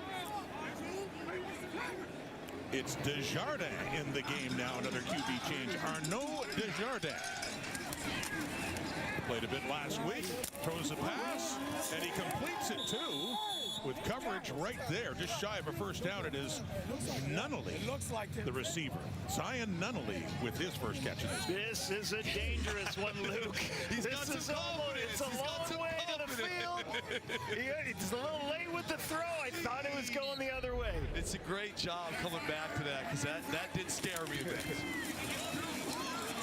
Uh-oh, third down and short, and going for it there. I think they're going to get it. So, you know, you're 1 yard short. You're going to go tempo. You're going to get everybody up. Desjardins goes off tackle on the quarterback sneak, trying to get the yardage, and I think he fell down and didn't get it. So another stop on short yardage for this Redblacks defense. Good push, and then back in Arnaud Desjardins. Yeah, Desjardins from Laval last week went 7 for 8, 71 yards. But yeah, they turn it over on downs for the second time this game. Losing the turnover battle in this one. With a couple of Vanier Cups national championships with Laval Rouge et Or for Arnaud Desjardins. Getting a chance to play again in this preseason game in Ottawa. Redblacks, yeah, there's your turnover story right there. Max Duggan at quarterback. Led a touchdown drive the last time. They're running well with Dan Adamaboye into the Alouette zone, and a first down inside the Montreal 50. How about this little under center with a stationary tight end? You don't see that every day. You know me, a tight end, I like that. 1984 right now, right? I love it. Yeah, I mean, the best thing about the under center stuff, you can do so many different things. Your play action looks better. And I really love Adamaboye. Like, just a good runner, downhill runner. Bryant College, you don't hear that college often, but it's been a really good pickup for the Redblacks last season. As Duggan is under center again for the second straight play.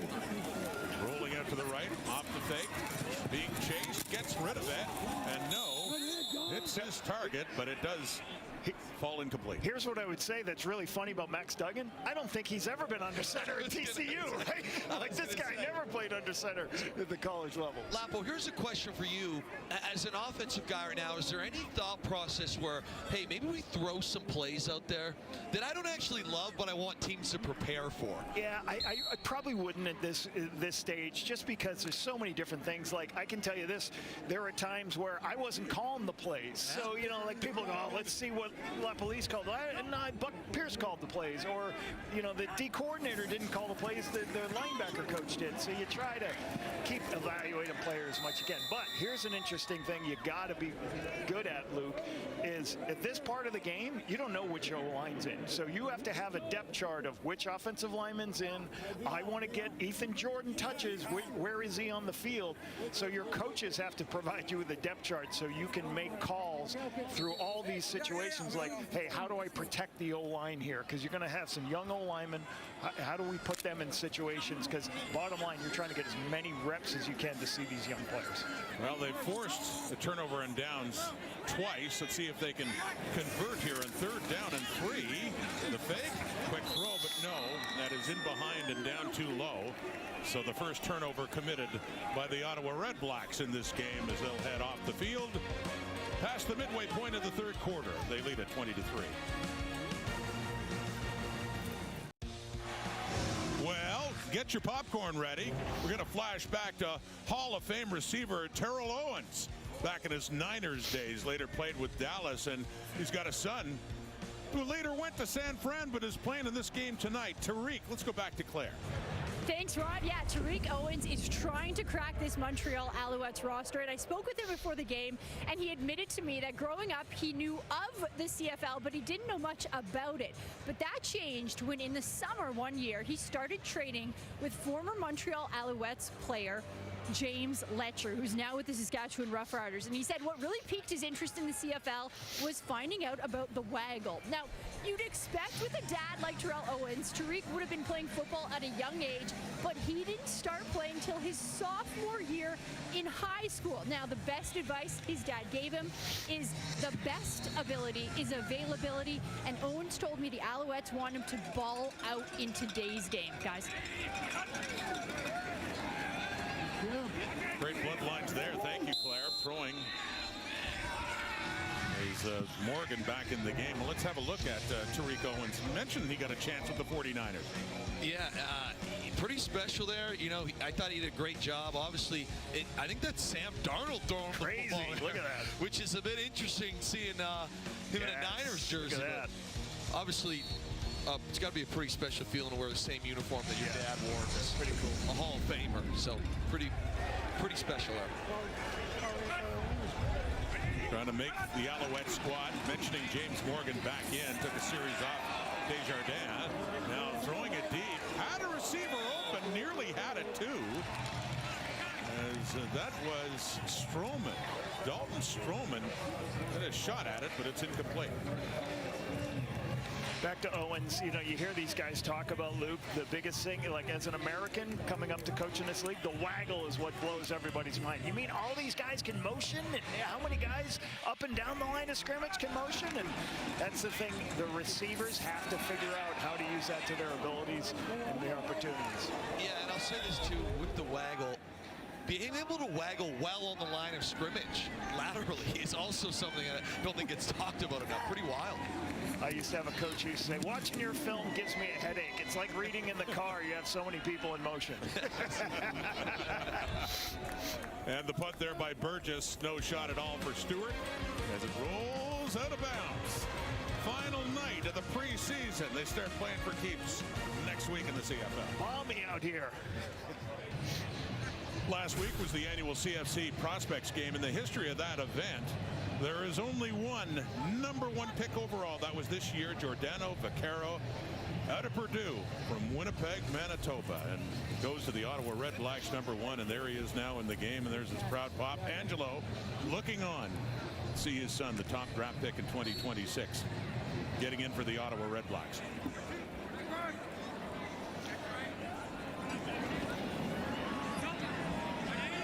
From the Ottawa 19. Third quarter, Max Duggan still in at quarterback and completes that, but it's going a little backwards. Well, here, let's take a closer look at Giordano Vaccaro. And what you get out of this football player is a physicality that you need to play offensive line. This was the most physical player in the draft. You know, I know he didn't play a lot at Purdue, but you just had to put the tape on from his time in Manitoba and with the Bisons and see that this is going to be a really good football player that can play a number of spots at center, guard in the Canadian Football League for a long time and bring a physical presence to your offense. Second down and 10, Duggan. Finds a receiver just shy of a first down. It's Elijah Collins, one of the running backs, dressed for the REDBLACKS tonight. And there's Vaccaro. You always remember your first preseason games too. Again, hopefully for him, he has an extremely long career, and he's, you know, thinks about preseason down the road as it's a preseason game. And I'm telling you right now, you always remember kind of suiting up, putting the uniform on, and coming out because it's the first time you're playing pro ball. I think he's going to remember not being on balance and getting thrown down to the ground. He's laughing about it right here. So, well, I got to keep my balance on that twist. Got to get in the game. He has on that punt, and yeah, that wind making it really hard to judge too, just swirling. And here's Brooks. Another good return for Phillip Brooks. That was a great catch by Brooks. Into this wind, yeah, that's one of the hard things for these returners, trying to judge the ball, everything with it up in the wind. You've got to catch the ball in the air. Great play by Brooks, making the catch in the air. Mentioned the return game for Montreal, and James Letcher gone to Saskatchewan. They have Devontae Dedmon, certainly known in these parts, former Ottawa REDBLACK, and they just want to make sure that he is healthy enough for when regular season begins. He has not played in the preseason for the Alouettes. It's been busy for Brooks back on offense. Talk about busy. And Shamari Lawrence takes a couple of pops, keeps going. He works it up across the 45. Travis Tice did some returning last year and had a touchdown. I'll tell you what, and I've done this game for a while. There's always a preseason game between these two teams before the season. You look at the Alouettes, not many starters, but I remember 3 years ago, there was a guy by the name of Austin Mack who made an impression. Yeah. And Tyler Snead. And then the next year it was Charleston Rambo, and last year it was, we saw Travis Tice and thought, this guy's got to make the team. Yep. And again, I know it's one of those things, but there are spots up for grab. You know, it's very, very important to find that guy who could be the playmaker, that one moment, even a bit of a spark on your offense. Obviously, Montreal's a team right now. I would put them as a heavy favorite, you know, leading into this season coming out of the East. But you always need more depth. And this is a moment where you can evaluate guys and see, hey, who could be a part of this culture, who can come in here and contribute, whether on special teams or on the offense. Yeah, and I can remember a couple of years, 2019 season, Luke, that we didn't know who one of our starting receivers is going to be Rasheed Bailey or Lucky Whitehead. Playing Saskatchewan, Lucky Whitehead takes an 80-yard choice route for a touchdown, secured the starting job. So you know some of the guys are going to play, just not sure where to spot, and you need big plays to get that happening. That's what happened for Lucky Whitehead during the starting job. And that's Stewart on the return for Ottawa, but it really can even down. I mean, the decisions have to be made tomorrow, right? Illegal block, Ottawa, number 28. I think penalty. The one thing I hate to hear as a coach is, hey, when the lights come on, I'm going to make the plays, I'm going to do it. You're going to be evaluated by what you do every day in practice, every day in meetings. This is obviously a help because the speed's so much faster in a preseason, but you better be, I always talk about like players, when you want to make a team, you better be a consistent performer day in and day out of training camp so people, you open their eyes every day. It's not just in preseason. Especially on the offensive side of the ball. You mentioned day in and day out. As a play caller, you want to trust the guys you're calling plays for. So if somebody's very inconsistent in practice and all of a sudden the game, they're great, you just don't feel good calling their number. Yep. Ottawa pushed back by penalty, and that's Elijah Collins in there, the running back. And I'd say this, Luke, like, and the thing that I always try to talk to players, and I'm sure you might have went through it in your preseason games, is I always try to tell players, hey, if you make that catch, that gives another touch for somebody else. And if we two and out the whole third and fourth quarter, I'm not evaluating anybody because we don't have enough plays to look at people. You make big plays, gives an opportunity for another football player to get evaluated. Absolutely. And again, even though it is a preseason second half, you know, you always want to step on the field playing for the guys in that huddle. And it's a huge ordeal from an attitude standpoint. Final decisions have to be made tomorrow. The flag down in the field on that drop. On that second down play. It's like Fionn Hicks, I think, is going to get pass interference here. But not a lot of time for coaches. Last preseason game. Pass interference, Montreal number 31. It's going to be a 10-yard penalty and a first down for Ottawa. And then decisions have to be made by tomorrow. Yeah, by tomorrow. But here's the one thing I like the league has done. Everybody's playing tonight. There are 4 games going on. So 4 games. And why you do that is because previous years somebody would play on a Thursday, somebody would play on Friday, somebody would play on a Saturday. So different players had different time for the first week of the season. Like a couple of times in my time in Winnipeg, we started the week on a short week. So the league playing everybody the same. Everybody's got the same prep week as close as they can to get enough days off. Duggan. And that's complete. Because we have a Thursday night game, right, coming up. Like, yes. So you got a Thursday, Friday, Saturday, but you want to back it up as much as you can to make sure you give them a little bit of an opportunity. I'll say this, too, about your facility. Generally speaking, even on off days, guys are going into the facility, getting some body work, getting in the tubs. The one day where the facility is generally dead is tomorrow, the cut down day, because you don't want to be in there when the Grim Reaper's coming around, snagging guys, hand in your iPad. So it is a bit of a tough time, but generally speaking, if you're a little sore after these games, you stretch at the house. You don't really want to be caught in the facility. Just disappear for a little while. Correct. It's the one time of the year you're not going in. And part of the job is the coach and the organization. And when I was here with Sean Burke, general manager, like we went to the players' dorm room. Like we didn't want to call a guy and say, bring your playbook, walk over here 10 minutes, because they know what's happening. We want to make we just want to think about the player himself so much. So Berkey and I went down and we would talk to the guys, say, hey, listen, this is where we're at. You're going to be on the practice squad, or you didn't make the roster. So you try not to make that long walk, like you said, into the facility and everything. They know what's happening. You just want to treat them as best as you can through this process of cuts. Lapo, I can tell you a quick story. I was in year 7 and I was in camp with the Oakland Raiders. So John Gruden, who I really do love, but I was the first time I was cut. Unfortunately, we were on HBO Hard Knocks, so the polar opposite. I actually had to drive about 30 minutes in and then had national HBO cameras in my face as I was getting cut. So I kind of wish you might have been in Oakland for me. Could have came and visited me. No, I mean, I think my first time, I'll give you a story. My first time in the league in the 2000 season, J.I. Albrecht was the general manager. John Heward's my head coach, and I was new to pro football, and I thought this was going to be an amazing experience. We had 15 guys waiting to get cut one by one, and I was like, that's a horrible way to handle the situation of these professionals who, you know, like, it's okay they're not good enough to play at this level, but you got to treat them the right way. That's the part of the game people just don't see. And hey, what was the name of the show again? Hard Knocks. Absolutely. You had your moments, though. Yes. Super Bowl ring, too.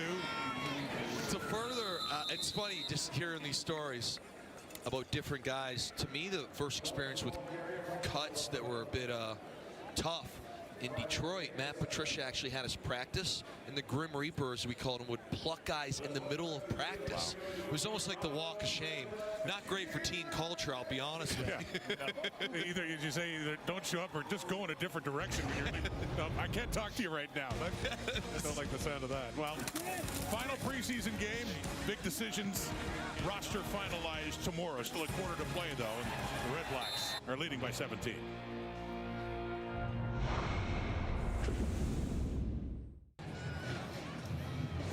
Just one quarter left in the preseason. The numbers through 3, but we talked about this at the start, guys. Just a different approach for these two teams in this preseason game, where Ottawa had a lot of their top players start the game at least. Montreal, hardly any of their starters even made the trip. Yeah, it's usually one of the reasons is a home game. You're always going to play your starters at the home game and travel with your reserves, so that's one of the reasons. And, you know, the biggest thing that's got to happen for both teams is, as the coach, this is your number one goal. Can we stay healthy, and can we evaluate players? That's what you're trying to do in these days. You know, interesting for Montreal too because of what's going on for their schedule. Yeah, and they play on the short week on Thursday, so obviously it's a bit tighter. And I'll say this too, part of it though does go back to last season. You know, Montreal, very established. Obviously they think they have a great roster, can run it back. Or on the flip side, Ottawa's got a lot to prove. So it doesn't surprise me. The new head coach, they're trying to get some more reps in for their ones, get a little more acclimated, and a little more evaluations. Well, these two head coaches, both of them, have seen a lot of success in the last 5 years. Of course, Ryan Dinwiddie in his 5 years with the Argos, winning the Grey Cup twice, had one record regular season when he was upset by Jason Moss's Alouettes back in 2023 when Moss and Montreal won the Grey Cup. So they've had an interesting rivalry, back-to-back years, by the way, where they met in the East Final, and the underdog won both games in the other team's stadium. And there's a huge amount of turnover in this Ottawa REDBLACKS team. Well, I feel like Ryan Dinwiddie, the last few years, has had so much success. So many teams stole their free agents, and he was able to recover and still have winning seasons for the most part with changeover to his roster. So that should help him with this REDBLACKS roster that's changed over a bunch. Another return for Phillip Brooks. Gets hauled down just inside the 25. And off-season changes for the Montreal Alouettes. You see that name top left, Dustin Crum, with several years here with the REDBLACKS, and Marco Dubois, former as well. REDBLACK, yep. You talked about Dedmon earlier, and a lot of guys out of that program. Marc-Antoine Dubois out of the program. Member of Canada's national flag football team, Lampa? Yes, really excited to have him part of our great athlete. Yeah, too. Great athlete, big, tall, long, rangy. We will. He'll be with us in a couple of weeks down in San Diego.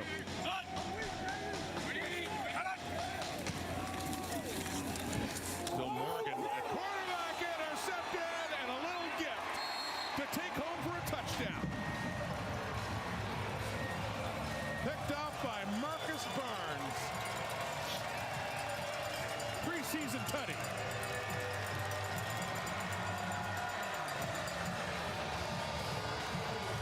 This is a tough bounce here for Morgan, because you look here, it is the right read. We just got to shape it over, and it's a great adjustment.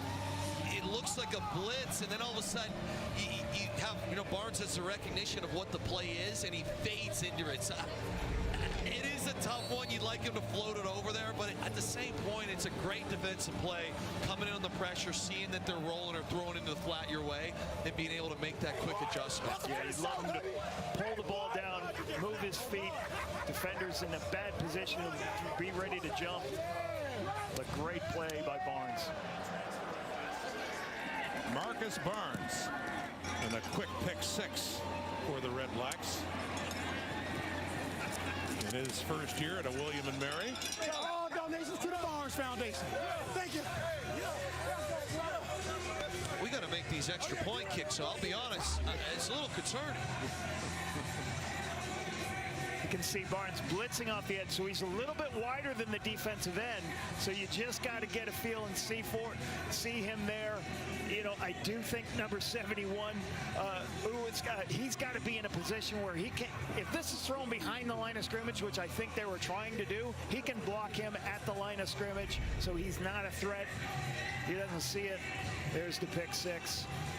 And again, this is, I think, 4 or 5 turnovers? 5 turnovers now for the Montreal Alouettes? 5 turnovers, yes, and that one leads to instant points for the Red Blacks. And yet, to your point about the missed extra point, and that one was on Gielan again.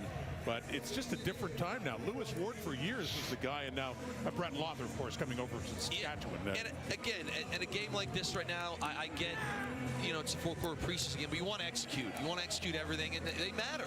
Maybe not right now, but at some point in the year, it's going to matter. But you look at these turnovers, I do think Montreal, they've inflicted a lot of them on themselves. There's been some great plays, but in the same breath, I think when you watch some of these here, it's, yeah, there's some film to correct. It's a 4th preseason game. It's going to happen. So Alouettes instantly get the ball back. The offense coming back on the field, but first it's Brooks heading out of bounds. And here they are again. This first one's early in the game. Okay, you're going to see this. We get baited by the corner. It's a red zone turnover. It can't happen. I understand it. And then we get, a turnover on down, especially with this offensive line. You want to see that? I call this the heavy hand or the peanut punch. Balls out. We need some ball security there. Lane right there. We fall on another 3rd and short. It's just tough. And then obviously here it looks like we have a blocking, error that leads a play gets bad to worse. So I do think it's correctable if you're the Alouettes. Rod, you talked about the kicking game, and it was interesting. You do the notes in your offseason. Lewis Ward, 8th in the CFL in field goal percentage, 76%. So they say, hey, we're going to go get a different kicker. They get Brett Lother, who is 9th in the CFL with 72%. But you got to look at the roster and why Brett Lother maybe fits better for this team. He can kick the longer field goals, and he was somebody who can kick off. Where they lose Richie Leone this offseason, so they've got to have somebody who can be a kickoff person. That's one of the reasons that change was made. Morgan back in and throwing again and into tight coverage too. Intended there for Stroman, but a couple of Red Blacks all over that, including KJ Goy. KJ Coy, excuse me. KJ's on your ass. Hey, KJ, come find.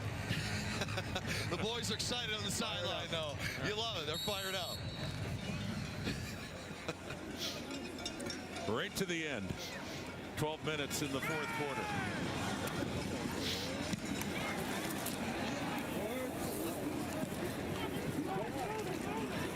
Stewart been the returner all night. He backpedals, trying to get around that edge. And they do string him out nicely and push him out of bounds. Marco Dubois, ex-Red Black. Ottawa's in charge. The Men's World Hockey Championship semifinals will get underway tomorrow, 9 a.m. Eastern, 6 Pacific, starting with Switzerland against Norway, and to be followed by Canada in the semis against Finland. The road to gold on the line. You can watch it live on TSN tomorrow. Montreal Canadiens, Montreal Alouettes, and the Habs are facing elimination and losing 3-0 at Carolina tonight. not much better night for the Alouettes, but the circumstances, of course, much different. Looking at a beginning of a season for the Owls, and a game that doesn't matter right now. It will next week, next Thursday night in Hamilton to start the CFL season. Bryson Barnes is the quarterback for the Red Blacks, the fourth one used on the depth.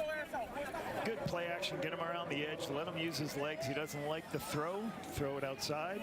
So an interesting thing that'll happen, Rod and Luke, tomorrow when these cuts happen. What do you have to? You have to have a priority of order to do these cuts. So you're going to say, well, I want to keep this quarterback, and I want to put him on the PR. He's got to say yes first. And if he says yes, okay, well, we can work that out. Now you can cut the next quarterback. I got to get a defensive end now. All right, this defensive end said yes, then you can cut the next one. So, like, some people may say no because of their family situation, or I can't afford to be on the practice squad. So there's a lot of that goes on. You have to have a systematic order of how you're going to do this. Fill out your practice squad, see who you can keep, and that's part of the chess match going on for these personnel people. Do you ever have those conversations where, hey, we want to cut this guy and keep him on our P squad, but we're worried that if we cut him, someone will claim him and be on their active, so we got to keep him? Yeah, but that's going to be usually you're going to have a good idea where he is around the league, and you're going to take one of your first-round draft picks, second-round draft picks. You better protect some of those guys, and I've seen it at times in the league where somebody may say, hey, oh, you put him on the PR, we're going to put him right on the roster because we have a roster deficiency at that spot. Well, in terms of Ottawa, their quarterbacks is the nice pass by Barnes, but it is dropped by Bly. But this was last week in Montreal, and Bryson Barnes, little taste of the action, had a good one too. He was 8 for 8 in that game for 109 yards and had a touchdown scored as well. Ryan Dinwiddie, man, he's the quarterback whisperer. Hey, you come in, he'll make sure you know what you're doing, and I think we saw that tonight with a lot of the backups as well.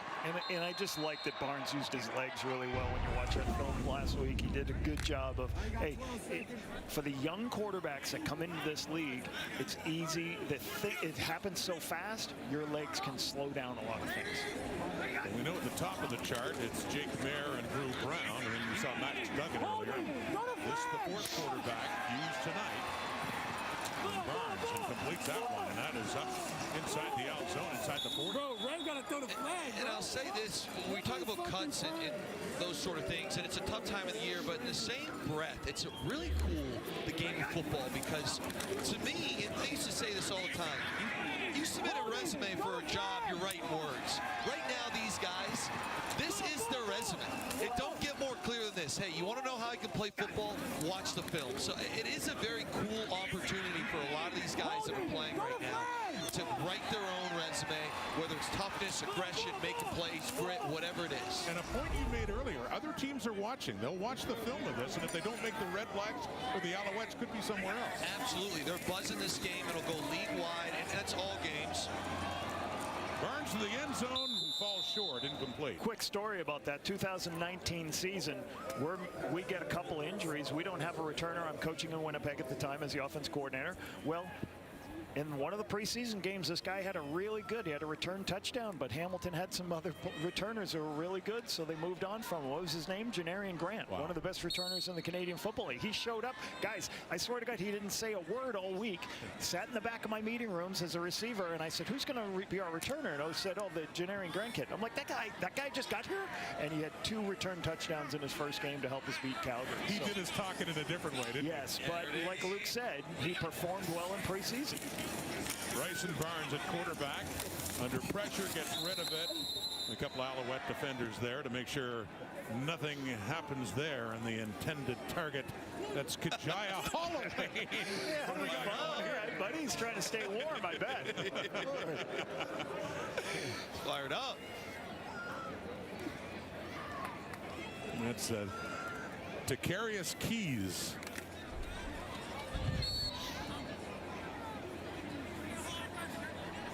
Long field goal try here.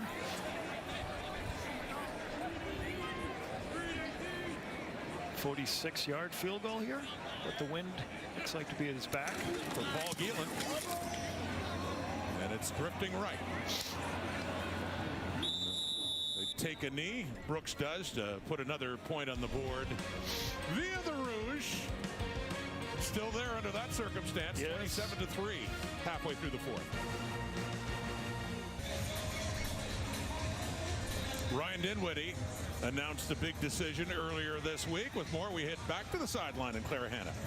Thanks so much, Rod. And I'm here with Jake Mayer. And Jake, earlier this week, Ryan Dinwiddie told you that you were going to be the starting quarterback for this organization. Were you expecting that? And what was that conversation like? Expecting it? No. I mean, it was just another day where, wake up, going to work, and, he called me to his office and broke the news to me. So expecting it? No. But grateful? Yes. Yeah, it means a lot to have that kind of faith put in me, and I don't take it for granted. Now, you started this game. Drew Brown came in. He threw 2 touchdown passes. One thing Ryan also told me is that he wanted a healthy competition between you two. What's your relationship like? Oh, we're super close. I mean, it's as close as, two quarterbacks that have really spent 20 days with each other could possibly be. I mean, naturally, we're in the same meetings together, and we're getting coffee together and having meals together, all that good stuff. So, yeah, we have a healthy amount of respect for one another, and we kind of have the similar life. Like, we both got kids under 2 years old.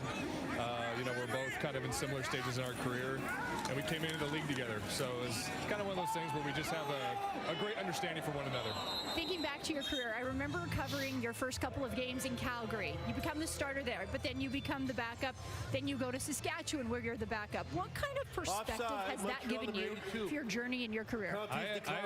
I've lived through it all up here. And it has made me a better person. It's showed me a lot in terms of what to do, what not to do, how to handle adversity. I mean, in the last 4 years, I've had all different kinds of roles within organizations, and because of that, I think I'm greatly suited for what's about to come, and I feel as prepared as I've ever been. Thanks so much for the time, Jake. Best of luck this season. Thank you. You know how he's lived through it all in the CFL? It's May 29th, guys, and he's wearing a toque. Are you kidding me? What is going on here? Yeah. Well, I tell you what, he had some time in Calgary. We were at a game, Ottawa-Calgary, last year in late June, and it was something like this, pretty chilly. But tell you what, though, I do remember just talking about Jake Mayer when back in 2022, Dave Dickinson made the decision mid-season to bench Levi Mitchell. Future Hall of Famer for Jake Mayer. So in terms of these decisions and dealing with all this and relationship with teammates and everything, he has lived it all. Yeah, and it's kind of crazy to hear you say something like that. And one of the things he just said that resonated with me, was talking about the relationship he's had. He said we're as close as we could be for 2 guys that have been together for 20 days. It is pretty amazing during CFL and NFL camps how close you can become with your teammates just by spending breakfast, lunch, dinner, film, like he said, coffees. It's good to hear that, it's competitive, but also they've been able to bond through that competition. The best teams I've worked with, groups I've been with, have great quarterback rooms. And, you've got guys that spend so much time together. They have to help each other. They have to game plan together. They have to make sure they help when there's injuries, but also help them with the game plans. Back to Ottawa football, under 5 minutes to go. And, the quarterback room, my favorite meeting every day was, whether as a coordinator or head coach, was 8 to 9 a.m. I always had the quarterbacks, the coaches, and then we would have just sat in. The first 15 minutes was breakfast, and we would talk about nothing about football. Hey, what's your family life? What's going on? The single guys, hey, what's going on the dating front or whatever? The married guys wanted to hear all that stuff. But tell me about your kids. Tell me about what's going on in your life. Then you got to football, and those are relationships that, especially all these quarterbacks who end up staying in the league and they move to other teams, they become friends for life. 2nd and 12. Barnes still at quarterback for Ottawa, and does complete that one off to Cade McDonald, who had a catch earlier, and another one trying to crack this Ottawa roster. Barnes really doing a nice job extending plays right now, off schedule. And back to the quarterback room for Ottawa. You never want a teammate who wants people to fail. If you have a job that you're trying to go out and win, you want to earn it. And I think that's, again, just things you can pick up from a small interview there with Claire, is when you have a competition, to me, it's the worst when teammates are hoping they're own teammate does poorly. If you're in a spot like that, you want to go win the job, not have the other guy lose it, which sounds kind of like what happened to Jake Maier this offseason. Procedure, Ottawa 45. We'll go back 5 yards. It's going to be 3rd down. And both have fond memories winning a Grey Cup too as backups. Drew Brown was with the Winnipeg Blue Bombers in 21. And of course, last year, Jake Maier backing up Trevor Harris when Saskatchewan beat the Alouettes in that Grey Cup game. I'll tell you who's having the hardest time right now are the special teams coaches, because right now, with 3 minutes and 30 seconds left, you don't know who's in and who's out. You don't know who's been shut down. Worst game of the year. Special teams coordinators, them playing in preseason, they hate it. They hate it. Too many guys on the sideline. Who is this guy?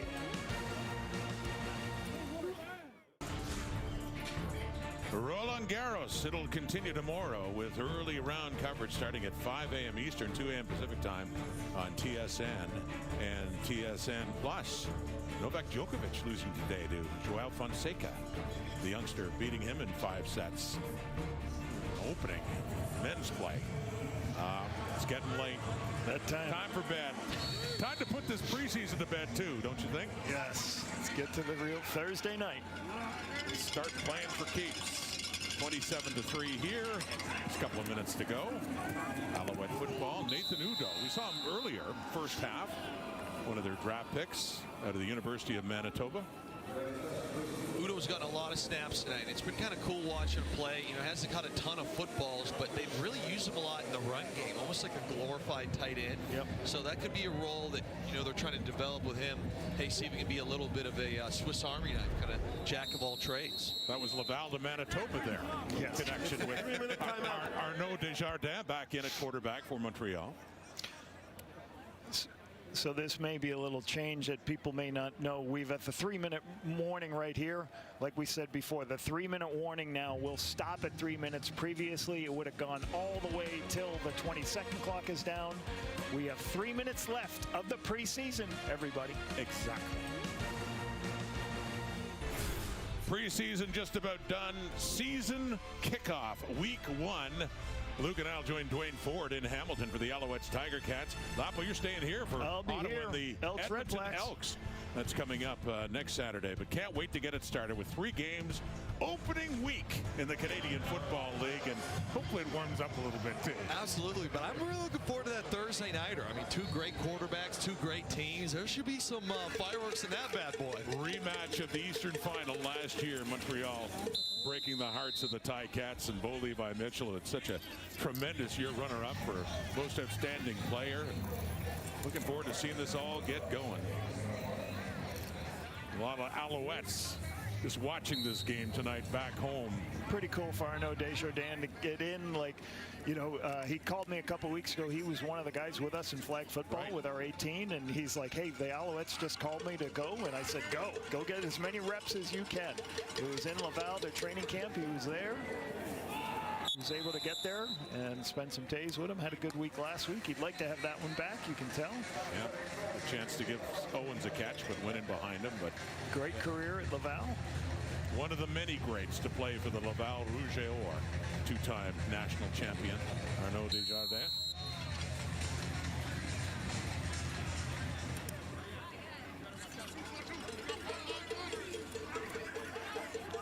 How will the East change this year, too? You had Hamilton, Montreal. Got Ottawa and all this change, and the Argos looking to improve after last year. Had so many good years in the East as well. It promises to be a very competitive division.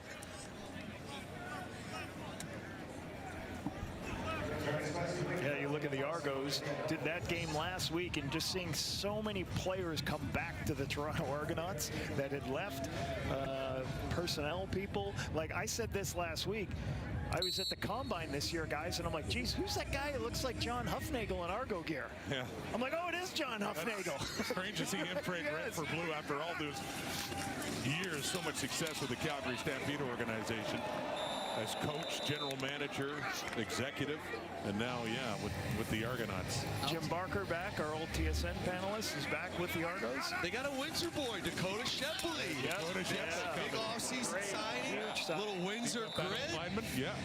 Helped that offensive line right away. He's an extremely athletic offensive lineman as well. And again, he's from the Windsor area. Yes. Shout out A lot of Holy athletes High coming School. out of Windsor, right? You know, it's a football hotbed. And you were part of it. Little bias. Yes, sir.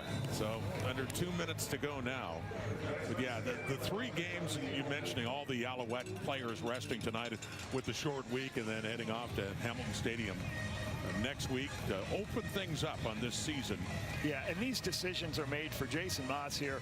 Once that schedule came out and they saw that, all right, we're on the Friday night like everybody else, but our game is the first of the week. They've already predetermined all right, we're not going to bring a lot of players to this game. We're going to make sure the young guys get all the reps and we hold our team be ready to play just after 1 preseason game of reps for the starters. And I'll tell you, mentioning that game carries its own intrigue with the rematch between Hamilton and Montreal, who were at the top of the division last year. Ottawa and Edmonton, teams that have steadily been looking to improve and looking for better days. I think of the Elks and the improvements they made last year gradually. Not enough to make the playoffs, but still, can they pick up from where they left off? Got much better defensively as the year went on. They really struggled early in the season.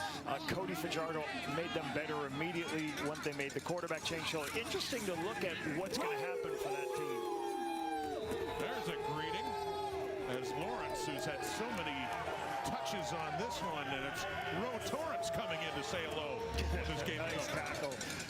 On the outflank throw, when you're in zone, sees it, delivers the shot. Big play. Violent in a bad mood, going to make the play.